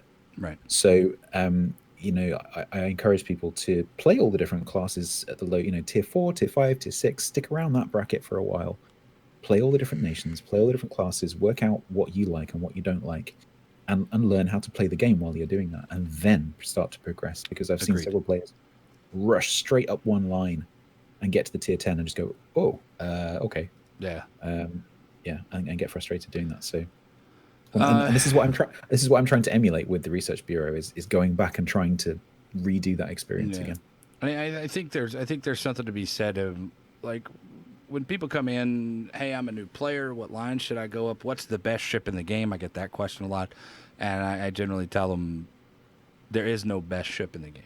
Period. Get that out of your head right now because every ship has a potential to do good things in the right hands. But I tend to send people down the most consistent lines. Right, Japanese cruisers, German cruisers, they play exactly the same all the way up. From tier 5 and above, because everything plays the same at tier 4 and below. Yeah, sure. In cruiser wise, at least, and then American DDs, because I want you to get used to using your guns, and then German and British battleships, because you don't have to be a smart player to play those good. Absolutely. And Yeah, I agree. I think that the very next piece of advice was pick 2 lines, play 2 lines together. If you die early in one game, then just stop, get out of that one, and go play another one. This is the other thing I've discovered recently is that I think the way that I started out of playing basically I tried to get my daily wins every day Yeah. on every single ship, Oh. and one of the consequences of doing that is, although you get wide experience of all the different classes and all the stuff I just said, it's better to do it in a more of a controlled way where you actually play several consecutive games in the same ship, Mm-hmm. because every ship handles differently, has different ballistics, different reload times, strengths and weaknesses, and whatever else. And if you skip from ship to ship to ship to ship to ship, and you don't go back to that first one for a week, you're really going to struggle to remember what it could do, Yeah. and you don't build up the muscle memory and whatever. And so I've actually recently started, when we do test ships now, what I used to do was I used to play each one all the way through, and so I don't do that anymore. What I do is I pick one test ship and I play that until I'm satisfied that I have tested it, Yeah. and then I put that one down and I pick up the next one. And because you just learn so much more about the ship if you just keep playing it the same Right. ship over and over again. Being that with the last testing group was the French DDs, tier 2 and 3 and 4 on that end. And I played tier 2 and I played tier 3, and I played them back to back, one right after another for 10 15 games. And I got to the realization that those boats are ridiculous for the low tier ships. The tier 2 and 3, the Ensign Garibaldi and whatever the hell the 3 is, they're ridiculous. So I'm thinking with these Italians, I'll probably start with 5 and 6, and I'll probably do with 5 and 6 back to back and just see, because generally 5 and 6 they're a little bit different, but they're pretty similar to each other. They're more similar than 4 to 5 would be. So I think that would give you a more you don't have to play tier 5 7 times in a row to figure it out, whereas you can play 5 and 6 together. Tends to be my my MO when it comes to testing ships. But it all in the end, it's all about do you want to start over? Yeah. And I think a lot of people. If you don't, and the key thing is, if you don't, there's that's no reason fine for you to do it. Just Exactly. don't do it. Just keep playing. Just chill. Yeah. I always thought it was funny, man. You see on Twitter and you see on the Reddit threads, if you dip into Reddit, I don't dip into Reddit very much. So just what people post in the just what people post in the Discord. Look what I saw on Reddit. This is the dumbest thing that they've ever done, forcing people to... Nobody's forcing you to do shit. The reason... They were. So the original NTC idea was forcing you. They were exactly forcing you to do it to stay competitive. And even I'm also against all the legendary mods on the boats, because that's a more advantage. It separates tier 8 and tier 10 even more. But I was against those when they first came out as well, but I wasn't a CC back then, so I had a voice. But I'm very against giving somebody an advantage. No matter how minute or small the advantage was, it's a perceived advantage, and it can really put a lot of people off. I have no problem with the legendaries that have they give you a buff and then they give you a nerf at the same time. Like for example, the Shimakaze legendary, which gives you I think it's really good torque reload, but your torque traverse is like battleship speed. Yeah, it's really bad. That's great, because that gives you a configuration option that you can use to suit your playstyle, but it gives you a significant disadvantage at the same time. True. But there are other legendaries which are just a straight buff, and they should absolutely not. The Des Moines, the Conqueror. I love mine. The Des Moines. Dude, I got to the Des Moines quite a long time ago, and I think maybe I have 100,000 experience put on that boat total. I don't play it much in randoms, but I play it in clan battles when clans is tier 10. Yeah.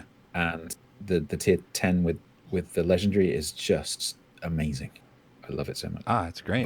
But I don't think it should be in the game, which is why I'm really interested that there might possibly be some kind of redo of the legendary system. Well, here's the thing. Now we were playing Tinfoil Hat Theory the other day when they actually released it, and they said that they were not going to give the buffs. I was like, well, what the fuck is stopping them from putting out a new legendary mod? Yeah, nothing is stopping that. It was acceptable to the community in legendary mod form. it's not acceptable in the community because it takes a lot longer to grind, which I argue no, it doesn't, because look at how long it takes you to grind a legendary mod. But Well, go ahead. on the Gamescom live stream this week or last week, Arta, actually the producer, he actually said that they are definitely looking at legendaries. So I think that was the first time they've said that publicly. Yeah, well, there you go. There's their offset. They wanted these buffs to come into the game, and now because the community had an outpour of outrage against it, they are going to do it anyway. Fuck you, community, and they're going to do it, and they're going to call it something else. And that's kind of whatever. Either way, overall, I think that we have to get moving because I know you're getting short on time. I know that Research Bureau, I've enjoyed doing it. People aren't going to like it. What do you think overall? I think the Research Bureau, as compared to the NTC, is a million times better. The fact that it's optional is great.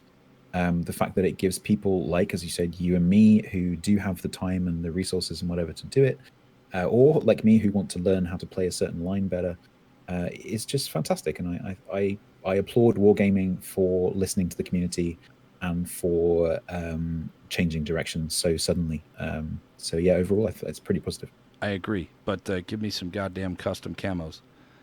Absolutely. That's it. It's all on how you reward it. If you don't reward it correctly, nobody's going to do it at all. And giving us a Colbert and giving us an Ohio is not enough of a reward. There needs to be something longer term. And so give us these gold camo or whatever. I don't care what it is. Just something that separates the people that are actually putting forth their time, or they're all their free XP in their wallet. I don't care if they do that either. But it does separate people a little bit, and it gives a little bit of pride in playing the game some more. So let's move on into Submageddon part number 2 here. Last week we started talking about the actual release of the subs, and it was some of our theories on how things were going to go, and well, they've kind of kept it similar to the Halloween event from what I could tell, but then there's a little bit different dynamic. There's a cat and mouse game, which I think that needs to change. There's we'll just go through this. They have 2 lines, the US line and the German line. It's going to start at tier 6. You're going to get tier 6, 8, and 10. You got the shallot. I don't know what the fuck it's called. The salmon and the balo. Baleo. Then the Germans, you got the U69, U190, and U2501. The destroyer depth charges primarily. The destroyers are going to be primarily hunting these things, and it's an auto depth charge. If you get into the circle, there's a little circle that pops up, and you run into that circle, and then it starts dropping. It starts spitting out just like secondaries, which is fine. Which I thought that should have been anyway. What the hell? Let's go into. The American. Let's just go into some of the gameplay. I'm sure you watched the gameplay footage at the Gamescom. If you guys haven't done it, go over to World of Warships' Twitch page, twitch.tv/World of Warships, and look up the Gamescom footage from the first day, where they actually got in and played it. Now, I was looking at torpedoes that can Citadel, torpedoes that home. It's crazy, man.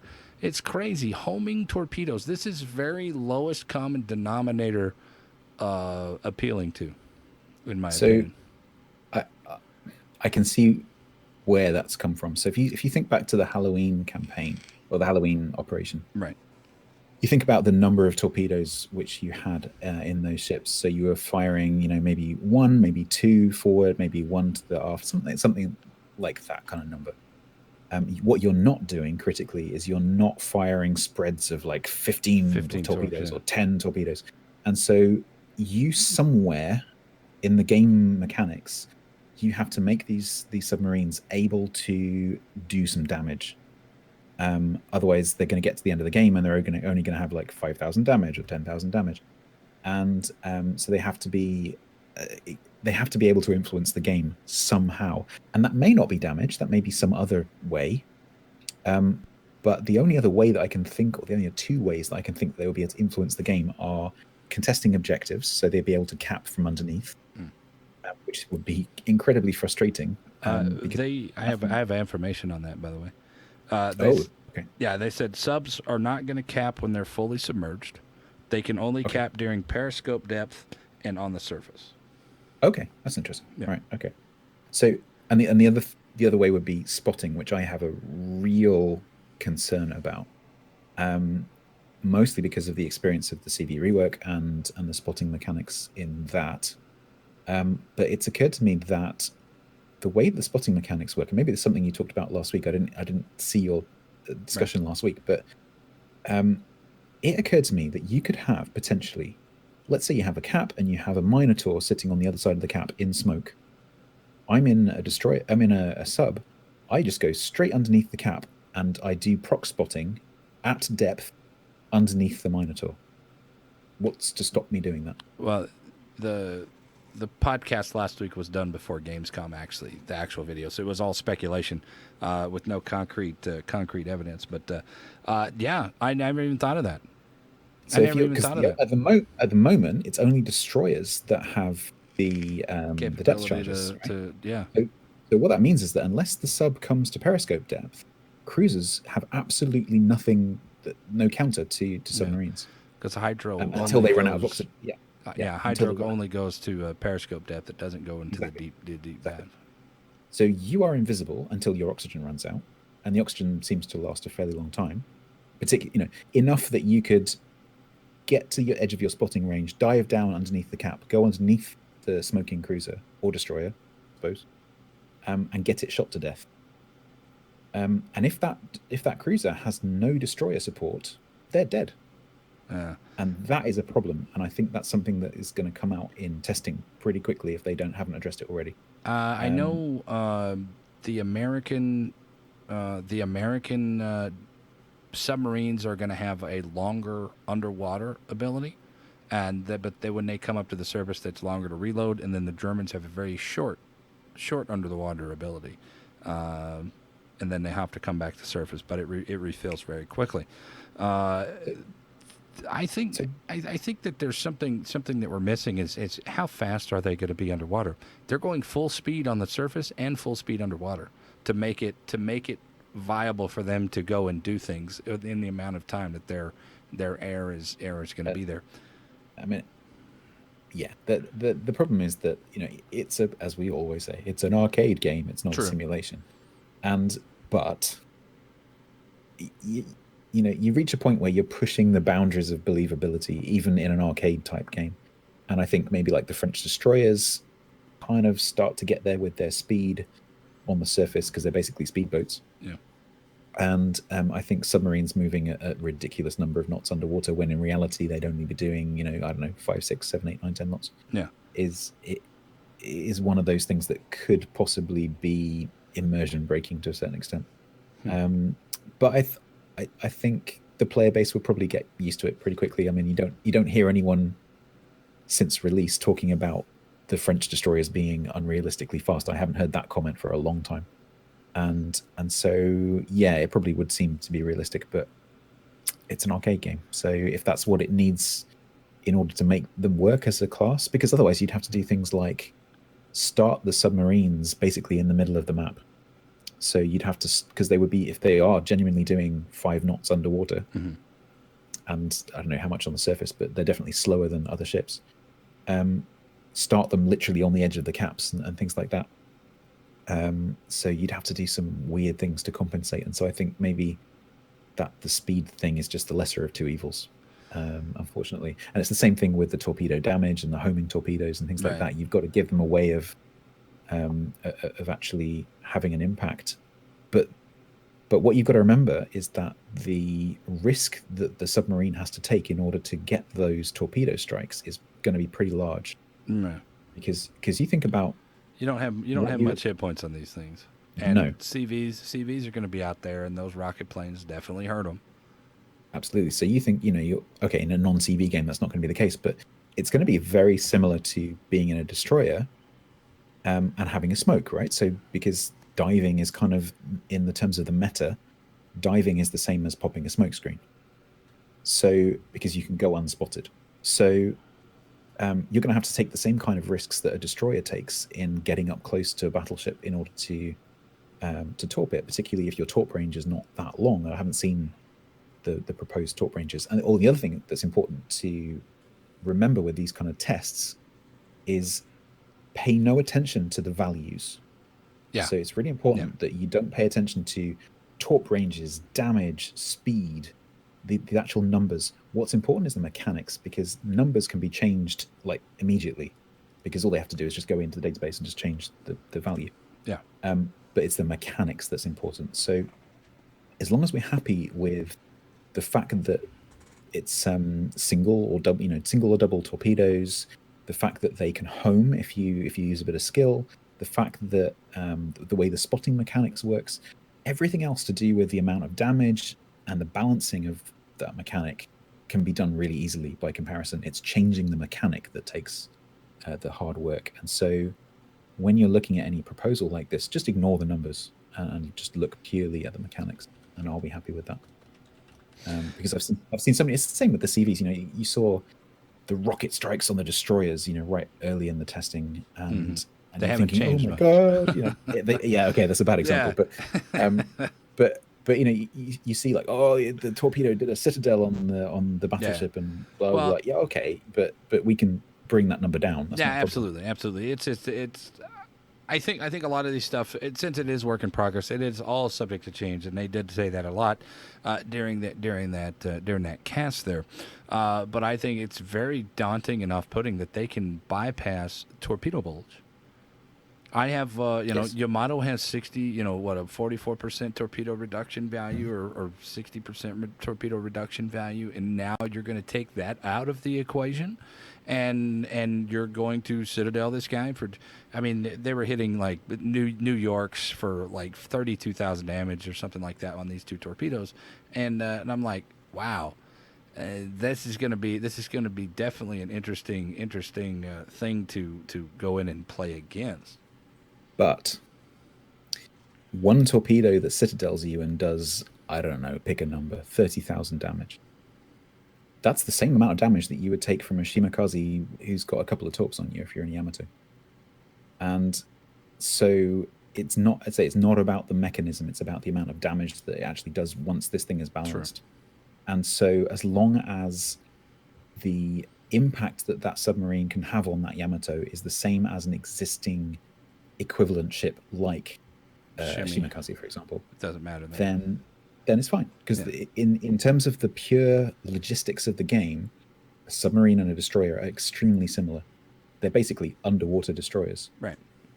And so as long as the effect is the same, then it's fine, right?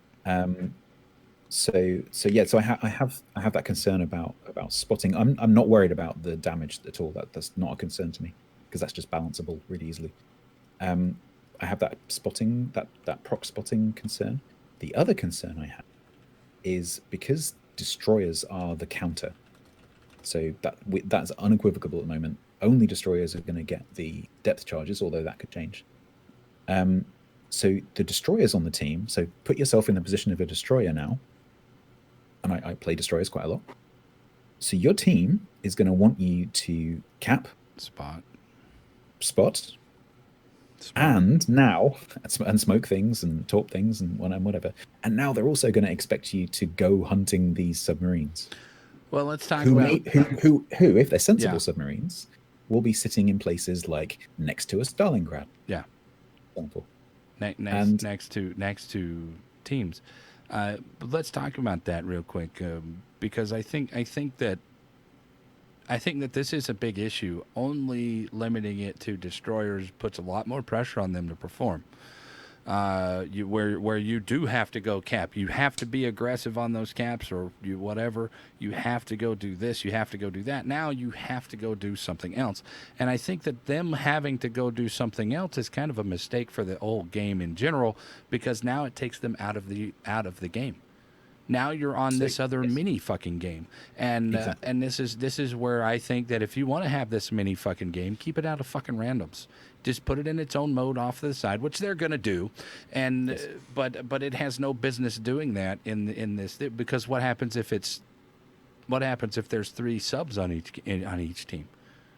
Well, I mean, how many they're going to be in the matchmaking is obviously Yeah. something we don't know yet. It may be like CVs where you can only have one or two on a team, but that's a very good point that I want to pick up on. So imagine in random battles, let's say it's domination, so you've got three caps, say, and you're a destroyer, and later in the game, maybe you've gone towards a cap and you've capped it, and then suddenly your team realizes that there's a submarine in amongst your battleships towards the back of your team because they've managed to get through somehow. And so when this happens with destroyers, quite often what happens is everyone kind of does a team effort to try, or hopefully everyone does a team effort to try and go and get the destroyer. Someone goes to spot it and then everyone shoots it. That's not quite so easy with a submarine, and you're going to ideally need a destroyer to go and get it. So then you have to go from the middle where you're doing cap contesting and go all the way back to the middle of your spawn to go and depth charge this submarine. And that's going to be your role. Only you can do it. And so your team's going to be pinging you like crazy to say, go and get the submarine. And when the team loses, of course, it's your fault. So at the moment, it's CV's fault. Whatever happens, it's the CV's fault. Yeah. It's not going to be. It's going to be the destroyer's fault for not getting the submarines. Well, here, and so yeah, that cannot happen. That will ruin the game, in my opinion. Agreed. However, what you just said, it opens up something which is very dear to my heart, which is I hate operations because I don't. Well, hate. I just not interested in operations. Once you get to 5 stars, there's no reason to play them again. I don't find playing against bots interesting. I like to beat humans. I like to know that the human on the other end of the map outplayed that guy. is crying because I beat them. Right. That's what makes me happy. So, I would like to see player versus player operations, which I think is what you were talking about, where you'd have a bit like that game mode they've just kind of teased, where you get the two convoys going along, and I think that is a precursor to them doing proper asymmetrical operations, because they've also had that Halloween mode, right, where it was base defense, which shows kind of an asymmetric gameplay. So I think you could have one team who's playing surface ships, and maybe a carrier as well, and they have to escort a convoy of target ships, basically, because historically submarines mainly went against merchant shipping. Agreed. And then you have the other team, which is completely submarines, maybe a surface ship or two, but mainly submarines. And the submarine's job is to sink as many of those convoy ships, the merchant ships, as possible. And it's the job of the escort ships to go and kill the submarines. Agreed. Wouldn't that be cool? Because you'd be sitting, you'd be in your submarine, and you see the convoy going left to right, and then you see a destroyer break off and come towards you. That would be exciting. This is something that has come up several times in the streams. About you can queue up for this thing as a submarine or as a surface ship, and you either submarine this time, or you queue up for the other side that time, and it's two different queues, but you guys get put together in the same game, and then you have to go and attack and you have to defend it. I mean, that's something that's very interesting to me, and I think it has a lot of merit, because it's not just you versus bots. Now it's you versus other players, and this is something that this game is desperate for right now. I think. I know I've talked to Jash about this a couple of times, and this game is desperate for new game modes. Yep. This game is desperate for new game modes. Standard battle has become very boring. It's very campy, and I don't like standard battle. I think that's probably the worst game mode in the game currently. Domination is still good because it gives you an objective. It gives you something to do. You can go to an area. Epicenter, I absolutely adore Epicenter. Me too. Arms race. I loved Arms Race. Bring it into the game. Go ahead and put it out there in the game, and put it into the rotation so we can alleviate these 9 fucking standard battle games in a row that I played the other day that absolutely bored the shit out of me because they were all the same. Everybody just sat still, and they did nothing, and nobody has any balls to push, and nobody wants to do anything. And the people that actually have the balls to push, they do it in some kind of well manner, while the three people in that division that pushed, nobody else pushes behind them, so they get slaughtered, and they're like, fuck standard battle, man. Nobody wants to play.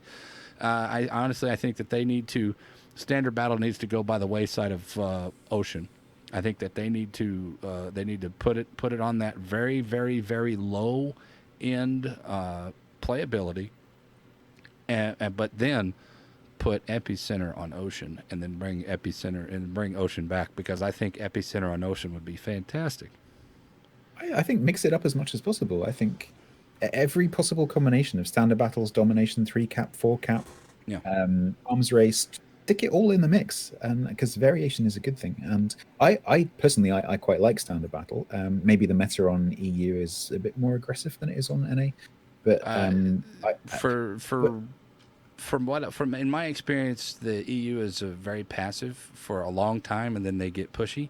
But yeah, the American server okay, is pretty aggressive the entire time. okay, okay, I think that the EU is very patient with their gameplay, and then when they see a spot, they all kind of go together. They have okay. more Yeah, teamwork over there. that sounds about right. Yeah, But I think there are ships which suit standard battles better than domination. I think, agreed, and and vice I versa. and so I don't mind standard battles being in the rotation. Um, but to me, it's about variety, and I'm you know, the same. Last week I had standard battle, standard battle, standard battles, and you think, oh, I just have something else, you know, especially if the same map comes up again, Yeah. and especially if you get the same map, the same spawn, and the same game type for like 3 matches in a row. You think, oh, really, you know? God, I played every time I play the short range cruisers. I play the Atlanta. I'm on Neighbors. I'm on Tears of the Desert. Yep, I'm just like, yep. just give me fuck you. I Um, hate this shit, man. so It's so very the more frustrating. variety, the better. And so I Um, think that the subs. Let's get back to the subs real quick because I know we're very short on time now. We got a couple of questions to take, but that's okay. overall, I'm pretty excited about the subs. No, I'm not excited about the subs. Fuck subs, man. Keep them out of my goddamn game. I don't want them at all. Let's be real here. I don't care for subs. I'm gonna tell you my personal opinion. I hate submarines. I think submarines are probably the dumbest thing that I've ever heard of in games. Anytime that I've played games that have submarines in them, they've been the most boring bullshit that I've ever played. So, with that being said, I'm actually kind of want to get my hands on these things to try to break my mental block of fucking submarines. Being in the Navy, I thought submarines were stupid, but either way, that's besides the point. They are coming, no matter what we want, no matter what I want, no matter what I say, they're coming. So I'm just gonna have to accept it, and I'm gonna adapt, and I'm gonna overcome it. I think that there's some disconnect, a little bit of disconnect between submarines and the rest of the game that they're going to have to figure it out. They cannot just force DDs to go do this because it's too much. Because then what happens? You let's just take your example. There's a battleship. There's battleship line back there, and you got a submarine in there. He's going to contest this cap. He's almost got the cap. He gets the cap. But now he has to turn around and run the fuck away, leaving that cap open for the enemy team. Even if he does kill that submarine, now you're down 400 fucking points, and now you have no chance of winning the rest of the game. So I think that they definitely will have to expand the sub hunting to maybe light cruisers, something. To me, it would make perfect sense if Hydro spotted them, because that's what Hydro is That's what actually used Hydro's for. for. And just make the spotting a bit easier, make detection a bit easier for them. I think there are different things that they could do. I think giving some of the cruisers, maybe not all of the cruisers, but giving some of the cruisers depth charges would also make sense. And maybe even some of the battleships, who knows? And also, don't forget, we might see potentially support Carriers. like auxiliary carriers, like support carriers who can drop smokes, and maybe even do things like drop. I don't know if this is even historically accurate, but drop depth charges. Well, drop depth charges or drop the sonar buoys, drop radar Yeah. buoys. We've heard the rumblings about that, and that's something that's actually come up in the channel a couple of times as well. So For apparently a support style. In the late Second World War, the Brits did actually have very bad sonar buoys. We were the only ones in the world that had it. They didn't work very well, but we did have them. We had them, and they were good enough that Wargaming could definitely use them as sort of a paper design. Sorry, that went down the wrong pipe. No worries. I think So my position on submarines is more optimistic to yours. Yeah. I'm excited about there being something new, but like you, I want to get my hands on it and just really have a good think about what it actually means. Well, if you've noticed, I've been very positive about what we've been talking about, but deep down inside, I'm all twisted up because I hate submarines. But this does have potential. Now, of all the things out there that people like to get the pitchforks and torches out and start chanting that it's the end of the fucking world, end of the fucking world. Submarines, of all the things, have potential to really end the world this game. Have a tendency to explode this game the wrong direction. and I'm glad that they learned their lesson from the CV rework. At least they said they did, and they're not going to just flat out release it and then adjust it over time. Well, They we hope they're not. Well, we fucking definitely I right I hope they not. I I went back and watched my pre-CV rework Foghorn, the one I did just before the CVs came out, and Right. I said in it, or I did a review, a discussion type video, and I said in it something along the lines of, "This is really exciting. It's got great potential for the game." And they'll probably release it in about 6 months when they've done some more testing or something. And it was out within like 8 months, 8 weeks after that or something.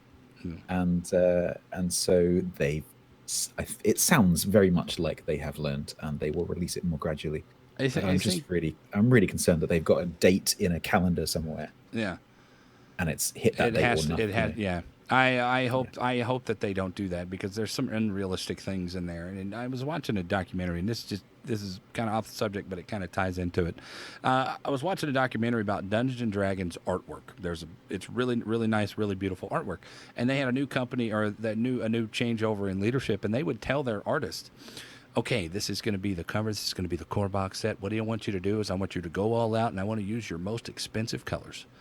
I'm like, that's an unrealistic fucking thing. Fuck you. I'm not going to use my most expensive colors if it looks like shit. And so this is the same thing. You have to make this work. You have this deadline. Okay, well, that's kind of unrealistic. We want it balanced. We don't really want to alienate the people that are paying our goddamn bills over here. I think that with the CV rework, they kind of screwed themselves over. But then I understand the reasons why they had to put it back out there because you have this one class that's been in the game for a long time.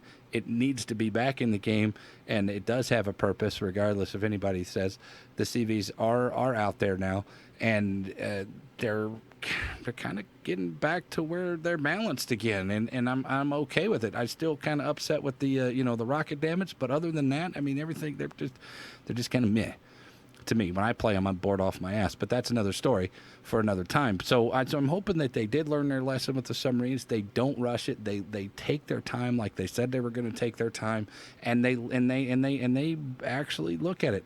Is this actually going to work in the game? They've already said it's coming into the game no matter what we do. It's going to come into randoms. I just really hope that they look at it and there's an option that says this will not work in game, that they kill it or they leave Yeah. it in that separate mode. And Yes. Definitely. yeah, exactly. And I'm in that instance of the only iteration of subs we've ever had, the submarines were not good enough in that Halloween event to come into the regular match. Mhm. There was not enough counterplay, and the battleships dropped depth charges on them, They did. and the cruisers did. And if you got within, and they were played as a secondary spec, which opens up opportunity to change change the captain tree, which opens up an opportunity to do a lot of other things for battleships and stuff with hydro. They did say that hydro was going to spot DDs only, hydro range and the surface and periscope depth, but anything under periscope depth, they're not going to be spotted, so they can get out of it, which is the only But counterplay. But listen to the implications in this, though, stats. That is the only time you are able to counter a fucking radar or a hydro is if you dive deep. There is absolutely no counter to surface ships for hydro and radar unless you're at 12 kilometers or 12.1 kilometers or 5.6 kilometers or whatever. There's no counter to I, them. but I think if the submarines are doing big dev strike type hits, there should be a commensurate risk. And if that means that they can be spotted by hydro at any depth, Huh. then that's fine. Because if you're in a submarine and you end up underneath a ship that has hydro, that's your fault. Yep. Yep. I totally Same. agree. I totally And agree. I have the same opinion. I have a very hard love kind of approach to this kind of thing. Mhm. So if you're a destroyer and you get plane spotted and plane struck repeatedly, that's your fault because you were in the wrong place. And I will not hear any other argument against that. So, well, I'll hear it, but I'll disagree with you. So, and I think submarines is the same. I think it should be the same. You take big risks to get in. you get your big strike and you get out. And if you do it well, if you're skillful and you watch what's there and you choose your targets well, then it's kind of like playing a Sashio, right? So you need to kind of get around the back to work it well, but you might get spotted, and you need to be really careful that you're not inside radar range and there's no planes there. And submarines is going to be like that. You're going to be skulking along on the surface, looking for that opening, looking for that lone ship, and it's going to be very kind of ninja-like. Yeah. Where you're going to be doing nothing, just watching, waiting, and then you strike. I'm sorry, man, but I'm gonna have to disagree with you on that. It's not that sometimes the DDs have no choice. I mean, it's not okay. it's not Yeah, no, entirely they do. on the That's DD's true. fault, because you can be driving with everything else and you're spotted, or you can be out there on your own. Yeah, okay. But Okay, I'll soften my stance slightly. There are measures that you can take to reduce the risk. yeah, there is, stay back closer to your fleet until some of the planes have gone away, or they move to the other side of the board. But when they can go over mountains and you're sitting there, and and they can turn around and they just outmaneuver you. It's very hard for DD, and I respect a lot of the DD players. And I think I've triggered some people. you have triggered people. I'm not triggered, but I'm reading the chat right now. There's like, yeah, that's complete bullshit, man. How's it the fucking DD's fault that he's got to go cap? Well, the CV's going to be spotting that. The CV knows exactly where you're going to be. You just don't be there. And that's the same mentality that you get with radar when we bitch about how much radar's in the game and there's no counter to it. And I think it's again, frustrating. If one of my clan battles, team is in a destroyer and they go all the way forwards into like deep into enemy radar range and they get radared and killed, whose fault was that? It's their fault. Yeah. Because they went into the radar that they knew was there. Well, if they knew it was there, then yeah, it's definitely their fault. But if they didn't know it was there, then Sure. it's kind of bad luck. But anyway, no. I mean, but getting back to the subs, I think that this is a very tenuous time in the game, and I'm not sitting there trying to end of the world this, because I don't do that, and I think that people that end of the world that are just doing it for views, or they're doing it because they want to go with the vocal majority here. I don't end of the world this. I don't like the fact that subs are coming into the game, but they're going to be here, and I'm going to play them, and I'm going to give them an honest opinion. I'm going to give them an honest chance and see how good are they? How do I react to them? How does the game react to them?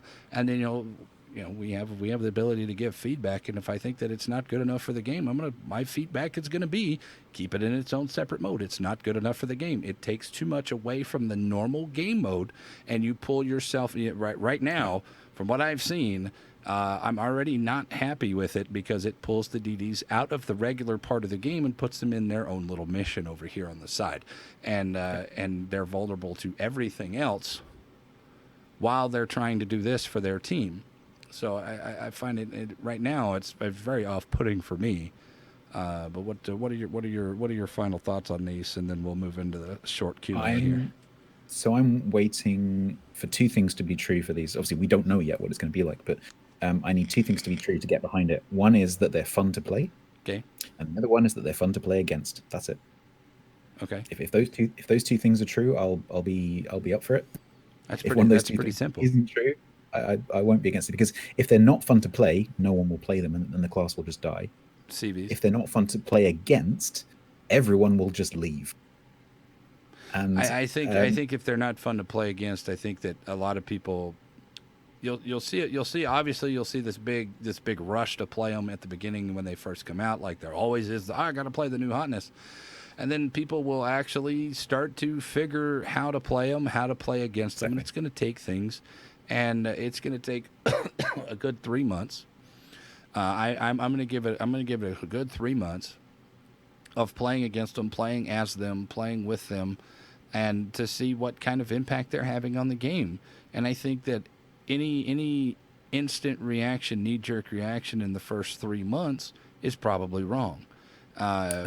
Absolutely, we shouldn't rush to conclusions. We should definitely test it, get our hands on it, see what we think, take it slowly, try not to form any opinions before we go in, and just suck it and see. Yeah. But at what point in time do we say it's a failure? how long? What's a good amount? What's a good enough amount of time to figure out that it is a failure of an example and it needs to be out of the random battles? It's a very good question that I don't know the answer to, and I'd probably say that it's not really up to us as the community, True. because if Wargaming want to do it, they'll do it, Yeah. and if they don't want to do it, they won't do it. Yeah. Well, they And obviously don't want to do it because they're bringing it in, and that's not an option. I mean, like the CV. Honestly, CVs people have been calling for CVs out of the game since the inception, back in 2015, and it's not going to happen. So they're here to stay. I just hope that they continue to adjust it like they've done the CVs and try to make it better. so Man, so I guess it needs to get to, if it's going to go into random battles, it needs to get to a point where it's not game breaking, it's not too frustrating to play against, it's fun, and that's going to be hard to achieve, especially for the destroyers, and that is really the focus of my concern is what it does to destroyers. yeah, I think that if they can make it counterable, but it's not too difficult to counter them, and it's not too easy to counter them. There's a fine line of counterability, and then oh my god, this thing has no chance, or oh my god, I can't do shit. And even if I am trying to counter this thing, I can't do shit to it. So I'm fucked. No matter one way or another. The problem that I had with the original CVs is that you could get one drop by a midway in a Charles Martel. Yep. Tier 8s play in Tier 10 games, and it absolutely devastated you, and you could not even fire your gun once, taking your ability to play the game out of your hands and throwing it up to that guy over there. I'm sorry, but that's not fair to me. I didn't go into this game just to get death struck and walk off the board. Now, if I had made a mistake and I got death struck by a battleship from across the board, that's on me. But I had no chance against that fucking midway. So if and that's the frustrating part about the game. When you have a ability to perform and you go die on your own, I'm fine with it. But when you take your ability to die on your own out of your hands, it becomes frustrating. And what's the point of fucking playing? True. I've just thought of something. I wonder if RPF will work On subs? Mm. I would think so. It's still Because if it does, which is totally unrealistic because they're under the water and they're not using their radio. If you're that Yamato that we were talking about earlier that's sitting at the back with his RPF on. quietly with his RPF on, which will become, if it does work, RPF will become the absolute quintessential skill for a camping battleship. I remember when RPF came out, it was the end of the game. Yeah, well, yeah. No. But can you remember what it was like? Because it was on Carriers, first of all, right? That was utterly ridiculous. Yeah. But if it works against subs, it will become the absolutely essential skill for battleships, because you'll be sitting RPF back. will work with surface ships surfaced ships only. So if the submarine's on the surface, it will pop up. I like that. That's good. I like that. So because if you're sitting there in your Yamato and suddenly your RPF goes whoop, you think, oh, what the fuck? Absolutely. All right, boys, there you go. There's our submarines. Guys, we're hanging out with my man statsbloke. Guys, y'all can hit him up over at the Twitter at statsbloke, twitch.tv/statsbloke, and youtube.com/statsbloke. Stats, I want to say thank you very much for coming in. We got a couple of Q&As here. We'll let them last couple of seconds here to get your questions in at sirvenomik right now. We're going to go into that. But before we do, I want to say thank you very much. I know it's very late for you, and thank you for agreeing to come on. I've enjoyed this podcast. This has been a very mild podcast, actually. We usually get pretty rowdy, but I do appreciate you very much for you guys. If you don't know, it's like probably 3 o'clock in the morning for him now, and he's over in the 52nd state of England, and it's an amazing thing for him to come over. So I do appreciate it. Thank you very much. Tell him about yourself. Tell him about your schedule real quick, and then we'll get into the Q&A. Sorry, I was miles away then. Tell them about yourself. Tell them why they should. This is time for you to promote yourself. Myself. What's your schedule? All that other good stuff. I stream on Thursday, so I actually started on YouTube. So my main content, which I used to do, which I'm trying to get back to now, is news. So I have a monthly update series on YouTube called Foghorn. Where I go see, basically my strap line is I read things so you don't have to. So the idea is that I go through the dev blog, I'll go through the patch notes, and I'll summarize the bits that I think are important and the bits that I think that the average player needs to know about mechanics changes. I try and simplify things, assuming I can understand them in the first place. And then just put it into a form that's easy to digest. And basically, it's like a magazine show, basically, like morning television. You, sir, my friend, can have an entire classroom to yourself here at Venom School of Average, because that's exactly what averageness is all about.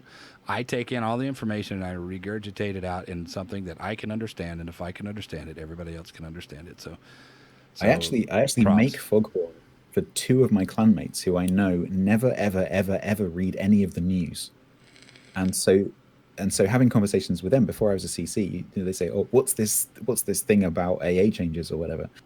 And so, here's a video. Go watch my video. Yeah. There's exactly. So now I can just say, "There's a video. Go and watch it." Yeah. And so that's the idea. So I'm going to be getting back to doing more. I used to do it weekly. Now at the moment it's monthly, but I'm going to get back to doing it maybe even daily if there's dev blocks. And I'm going to be doing less ship content. And then on Fridays I stream 7:30 roughly UK time in the evening, which would be sort of early afternoon, US time. Yeah. And I'll run for 5-6 hours, and usually I play test ships or PTS, whatever the new content is. And if there's not that, then I'll do something else. Maybe play some low tier ships or some ranked or whatever. And because I only do one stream a week, there's usually giveaways concentrated into that space of time. And I have a Discord server, and I have Twitter, and you can find me in all those places. So please do go and drop me a follow, drop me a subscription, and ring the bell, and so on, and magic things happen. There you go. Go for it, man. Guys, go hit him up. Go get him the follows. Go sub to his YouTube channel, man. I am sirvenomik, twitch.tv/sirvenomik, at sirvenom, at sir_venom_ik over on the Twitter. All right, let's jump into these questions. You ready? We're gonna go. I'm ready. We're gonna do a few of them. It's the first one I wanted to address, and then really quickly, because it's a quick question. Gale TV says, "Do you think the rank battles are rigged?" No. The answer is no. No. Simple no. No. Simple no. I mean, there's no rigging to it. It's all RNG, it's all luck, and it's all patience. Can you have the patience enough to grind through the shitty teams to get there, and can you play good enough to carry a team that needs to carry, or can you play good enough to save your star? That simple. And apart from Conway has the button next to him when he ranks, and so he just presses the button and it rigs. But he's the only person. Right. Do you guys know? Do you guys over in NA know about Conway and the button? No. I don't. So, I'm sure some of these guys do. I don't get a chance to watch them very often. So Mr. Conway, who's one of the E community managers. Yes. He has a button that he can press, and it makes whatever he wants to happen. Yeah. So it makes him hit the shots. It makes Flambas miss a shot, whatever. And so when he does ranked, he has the button next to him, and he presses the button anyways. Right. I think that there's. I think people can have bad runs.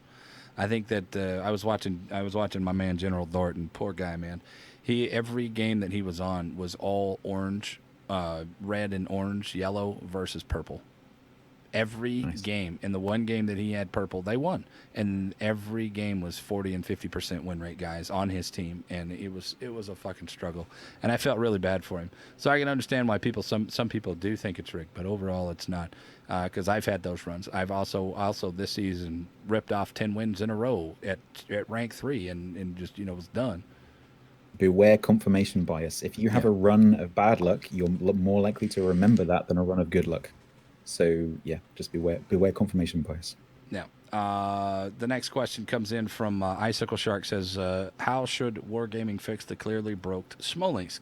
It's supposed to be balanced by IFHE changes. I don't know. I don't think that we'll have to wait and see what the IFHE changes actually do. I'm not much of a numbers guy. Okay, well, I'm a numbers guy. This is gonna perform exactly the same as that if they have the same numbers, but it doesn't really work that way in reality. So until I actually get my hands on it, I can't say anything about the IFHE. What do you think? I don't think Smolensk is broken. I think it's just being played by very good players at the moment. It's the same thing they said about Stalingrad when it came out. Like these people, the Mijash's of the world, and the ZRs and the 007 guys in the NA world, were getting these boats first because they put in the fucking time and effort, and they know how to fucking play it correctly. Once it started getting into the hands of the less good players, what happened? Nobody's afraid of the fucking Stalingrad anymore. I mean, like, So at the moment on EU, Smolensk has something like a 5% lower win rate than Minotaur. well, I know our win rate was like 53% the other day, and I think the average damage was like 100,000 damage, but only a 50% win rate. And I hope that they look at the high numbers of damages that are coming out and the low numbers of damages that are coming out. Yeah, So coming back to my yeah. graph, the question is isn't so to me it's not this, it's this. Maybe Smolensk is up here and everyone does really well in it, maybe, or maybe it's down here and an average player who's not playing it yet because they haven't got it would actually be average in it. But then there's a question of is the line too steep, because it may end up being too steep, and if it is too steep, then maybe we need to do something about it. But I think if you bring this end down, you need to bring this end up to compensate, and that's the hard part. I think that they need to. I think they need to make it straight up and down. That's basically, yeah, exactly. That's basically what it is right now. Is it's straight up and down. The good players are the really good players are going to be consistent over 150,000 up to 300,000. The really bad players are going to be consistent at and, the 30 to 40, and then Devstruck. and if you go and watch the balancing seminar that quite a few CCs have now up on their channels from the CC Summit earlier in the year, this is why Wargaming now, when they're doing balancing, they don't compare the ship to the average. What they do is they compare it to the player who is playing it. So is Super Unicum player A, are they better or worse in the Smolensk than they are in all the other tier 10 cruisers? Because that then tells you, is this a stronger ship than average or is it a weaker ship than average? And because the problem at the moment with the Smolensk is because only the good ships, only the good players are playing it, we can only see the top end of the graph. Yeah. And we don't know what the bottom end looks like yet. And so that's what they'll be looking at the moment. They'll be looking at, so us playing Smolensk, and then they'll be looking at us playing, say, Minotaur, and saying, are these guys doing better or worse than their Minotaur games? And if we're doing much better than our Minotaur games, then probably it's too strong. Man, it's kind of hard though. I mean, I understand the concept behind that balancing ratio, but you can't. It's a stupid way to balance the game because it's a Minotaur.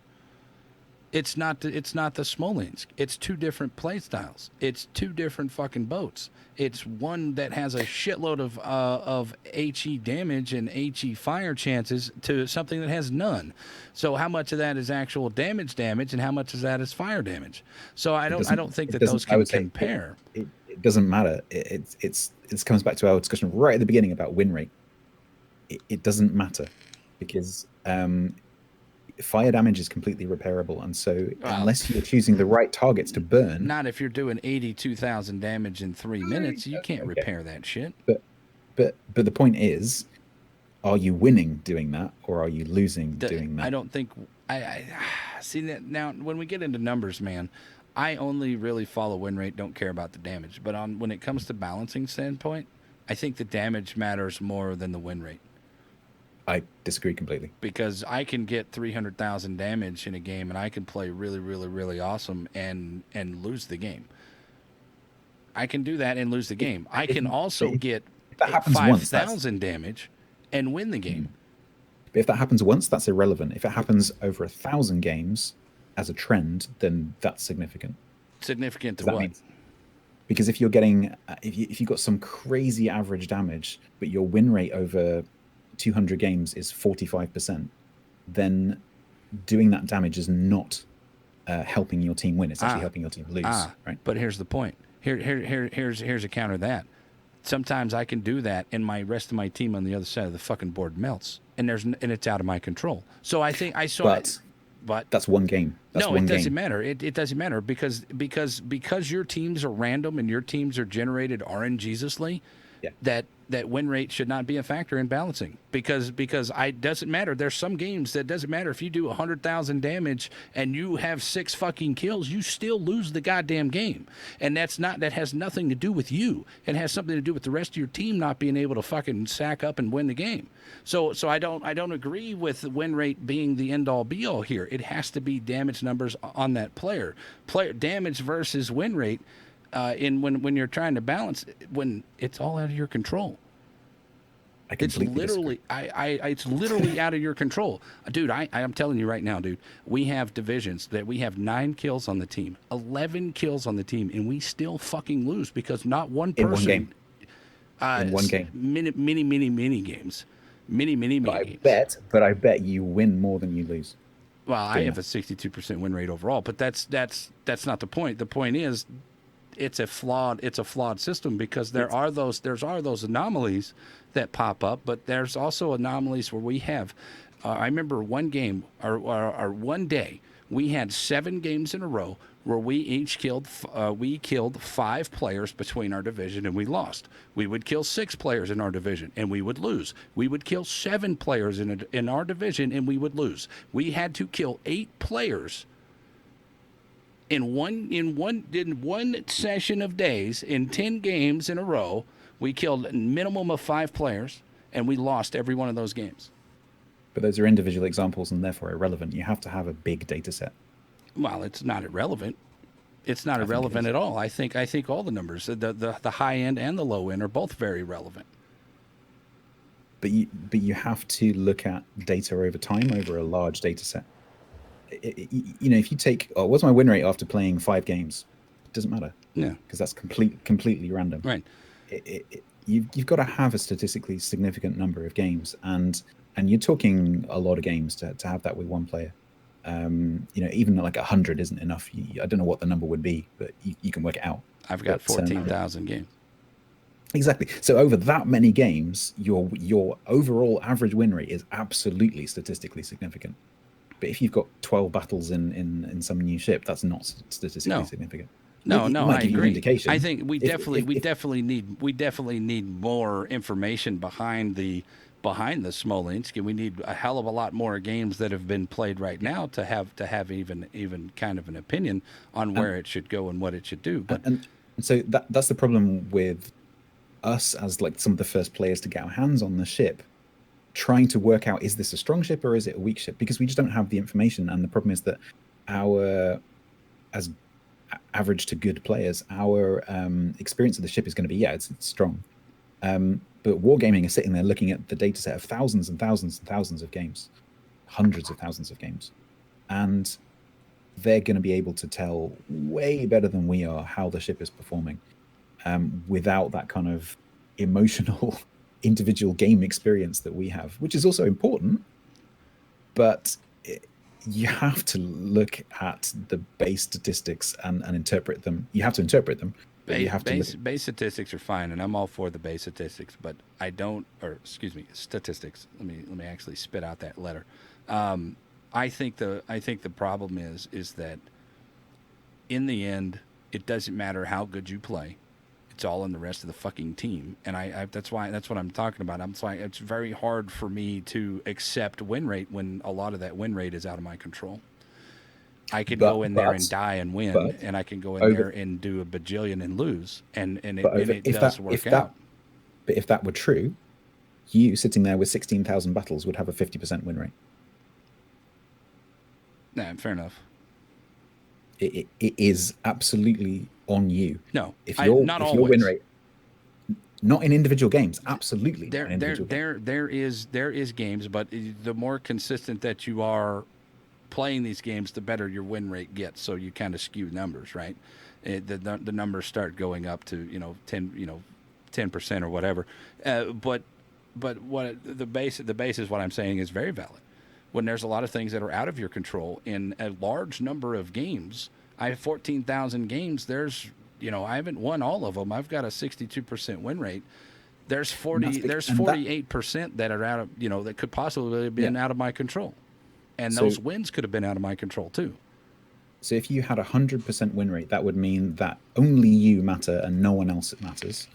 50% would mean that you don't matter. You make no positive or negative difference on average to a game, and frankly, may as well not be playing unless you just enjoy playing. Um, and if you have, say, 45% win rate, then on average you help your team lose rather than win. I like the way you said that. Over that's how it is. So win rate over a big enough set of games is absolutely significant. over a small number of games, it is completely insignificant. Bottom line, more games, and then we'll have a more And educated opinion. and at the moment, it's too soon Yeah. to really draw any conclusions on it. Right. How? Well, I mean, I can go on, but anyway, we'll get. I'm fine. I'm fine. Carry on. I'm No, fine. no. We'll go on. Atrox says my math might be wrong, but the weight of an Iowa shell is around 2.2 million pounds of force without explosion from AP. We're talking about AP versus destroyers.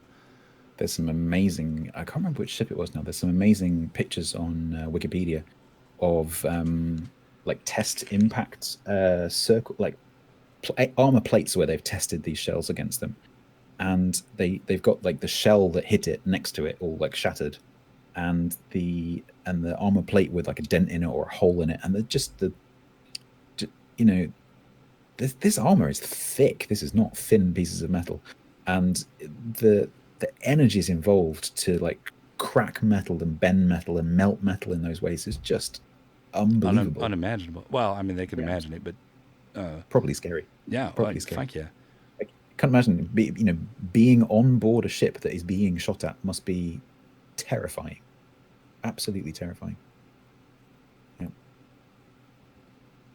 Well, that was a conversation subject. Well, I mean, I don't have anything to say about it. I mean, it's like I disagree Yeah. with Battleship AP at being neutered to 10%, and then there's like there's nothing that can change my mind about it. And I think one of the things that's a shame about the game being an arcade style game and sort of sped up and speed exaggerated and those kind of things is that you lose a sense of the scale of these ships. Yeah. Because they maneuver 3 times as quickly and they move through the water 3 times as quickly, roughly. And to me, it feels like I'm when I look at the game, it looks like I'm driving a model ship, not a real ship. True.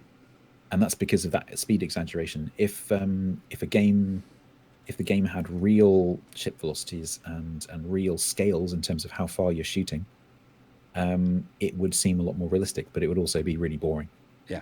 Oh, absolutely. If the game wasn't an arcade, it would be probably one of the most boring things you'll ever experience, because you'll fire off guns the entire game and might only hit one because of the way ballistics work. I would be very interested to see it just as a Halloween event or something. Get them to just make everything realistic speeds, realistic scales. Just see what it's like. I think that would be interesting.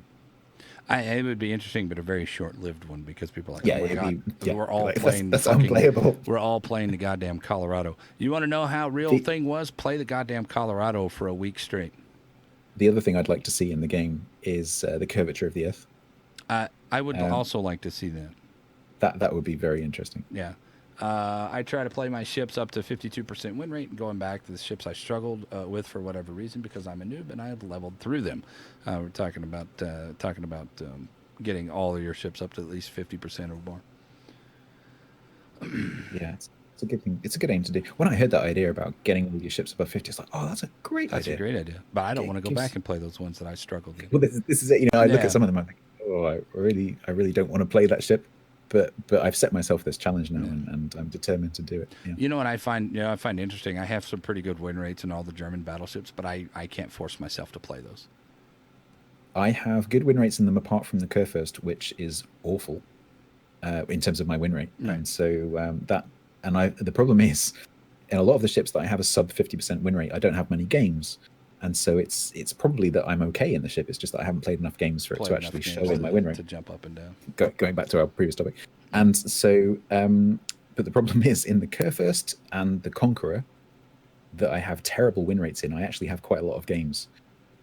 So it's definitely me. And I'm definitely going to have to figure out what I'm doing wrong and then play a significant number of games to get it back over 50. You know, I find it interesting about the Conqueror. I actually ranked out in the Conqueror during the last Tier 10 rank season. I played a lot of Z52 games up there, and I found the Conqueror to be quite enjoyable, actually. It was kind of that I'm so tired of playing, let's go ahead and try to save our star, but we're going to play to try to win, but secondary things. If it gets out of hand real early, then I'll just sit, fuck you, I'm out. I'm going to go save my star. And I found a lot of shots. I was dev striking people with AP, and I have a clip of me one gunning the one back gun on a Zao, triple citadeling him, killing him, and then when that gun reloaded, I citadel to Montana from 17 kilometers and won the game. That we were probably going to lose because I was dying. They were going to get points. That Zao would have stayed alive. He would have gone back into a cap, killed our DD, and we would have lost that game. But I think it's very surprising what you can do with that AP, and I think a lot of people sleep on too much of it. But that's neither here nor there. Of course, is why Thunder is interesting with the 457s. So Thunderer, well, that's a whole nother topic. Let's see. If you have 100 millions of credits and nearly 250,000 of coal and 1 million free XP and more ships than time to play with, what else is there to do besides playing well and getting wins because of that? We're talking about win rate. We're talking about go out. Yeah. Go outside and talk to some people. Now, I'm married, so I don't get to go outside and talk to anybody but my wife. So I'm good with that. Having a good go time and look there. at some trees. Yeah. Well, I think win rate in randoms is more important than your damage. But this also ties into the research bureau and having camos and something to separate yourself from other players. There is nothing to separate yourself from other players right now. So these people focus on the numbers. They focus on their I have to have a PR rating of 2,000 or whatever.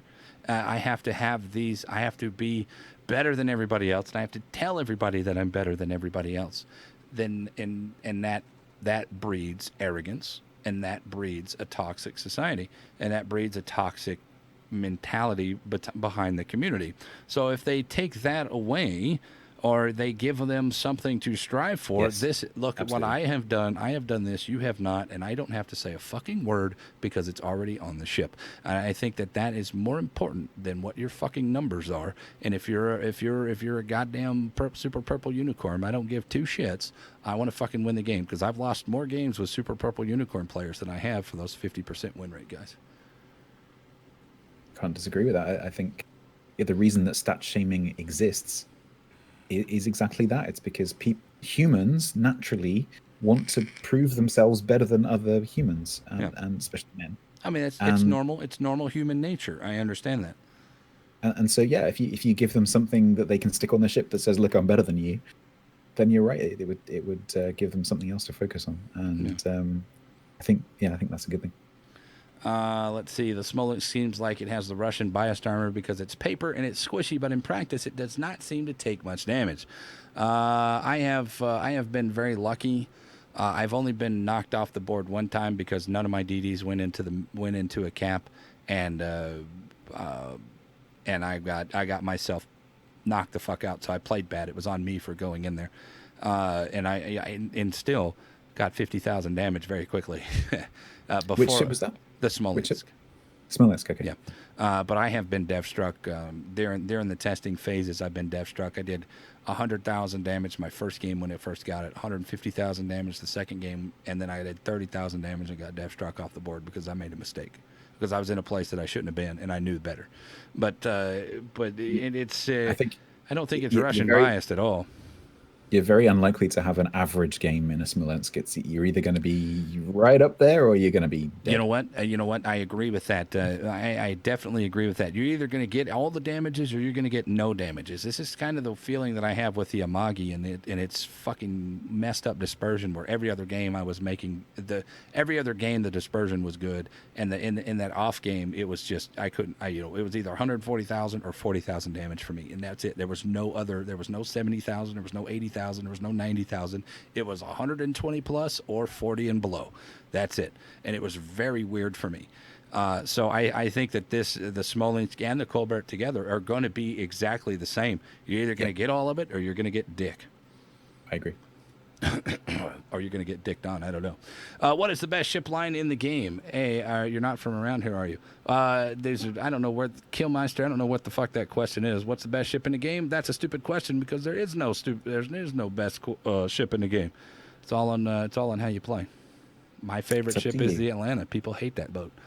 You know, it's like when people come into chat quite often, and you'll have had this where they say things like, Should I get the name random destroyer, Should I or get should the I get the Georgia or the name John Bart? random? That's been the Yeah, most okay. lately. Georgia or John Well, Bart? well that, at least those two are the same class. Yeah. Should I get the Alaska or the Jean Bart?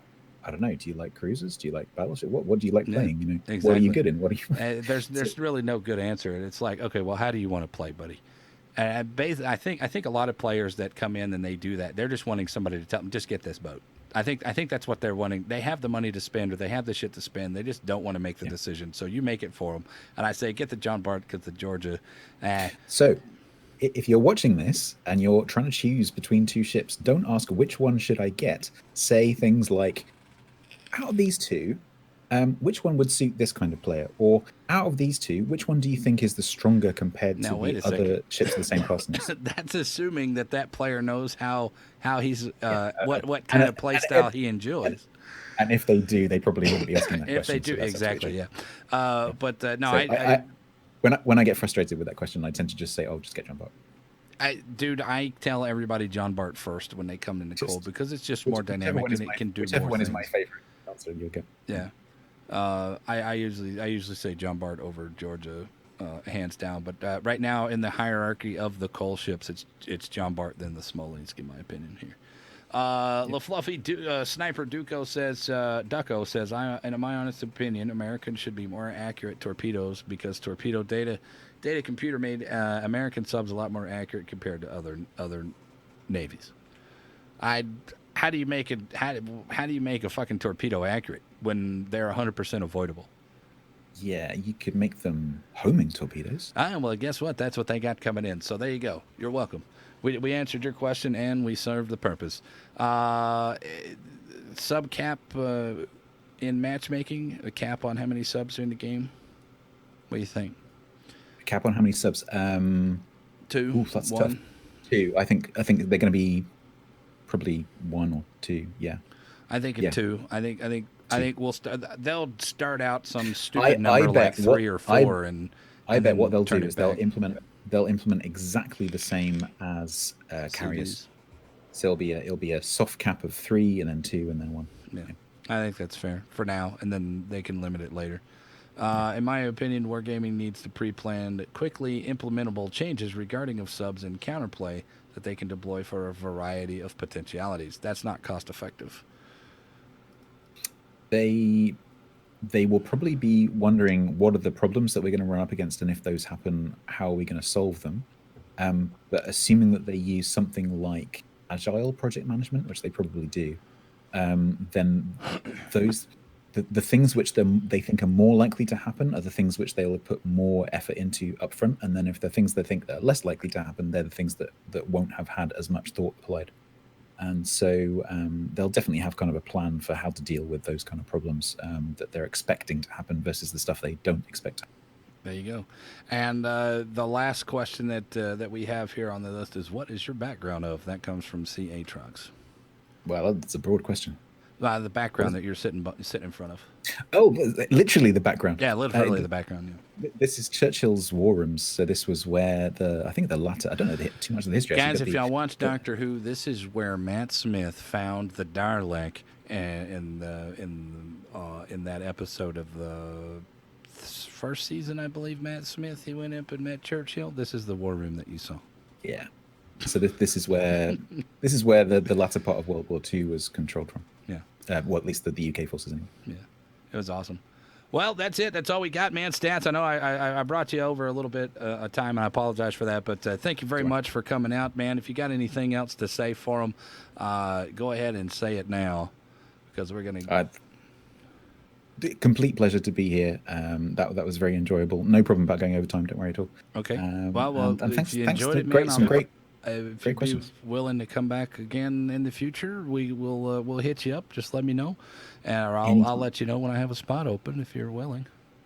Anytime. All right, guys. There we go, guys. We're gonna play some games, or I'm gonna play some games after this. Don't forget, we got the bikini stream on the 29th. We have Citizen Soldier 9 coming in on the 9th of August, and then on the 10th, I got my man Krieger's going to join us, and I believe I have a 17th as well. but I didn't write down who that was, and I think it's still kind of early stages for that. So, no, High Fire's coming on the 17th, so that'll be great. So we got the next 3 weeks all scheduled up and planned. I want to give a big shout out to my man statsbloke for joining us today, taking time out of his busy sleep schedule here. Twitch.tv/statsbloke, Twitter @statsbloke, YouTube.com/statsbloke. Go check him out, man. I am sirvenomik. Stats, tell him goodbye, man. Cheers. Goodbye, chat. Goodbye, Cheers. YouTube. Goodbye, chaps. Thank you very much for watching. We'll see you guys next week, boys. Bye-bye.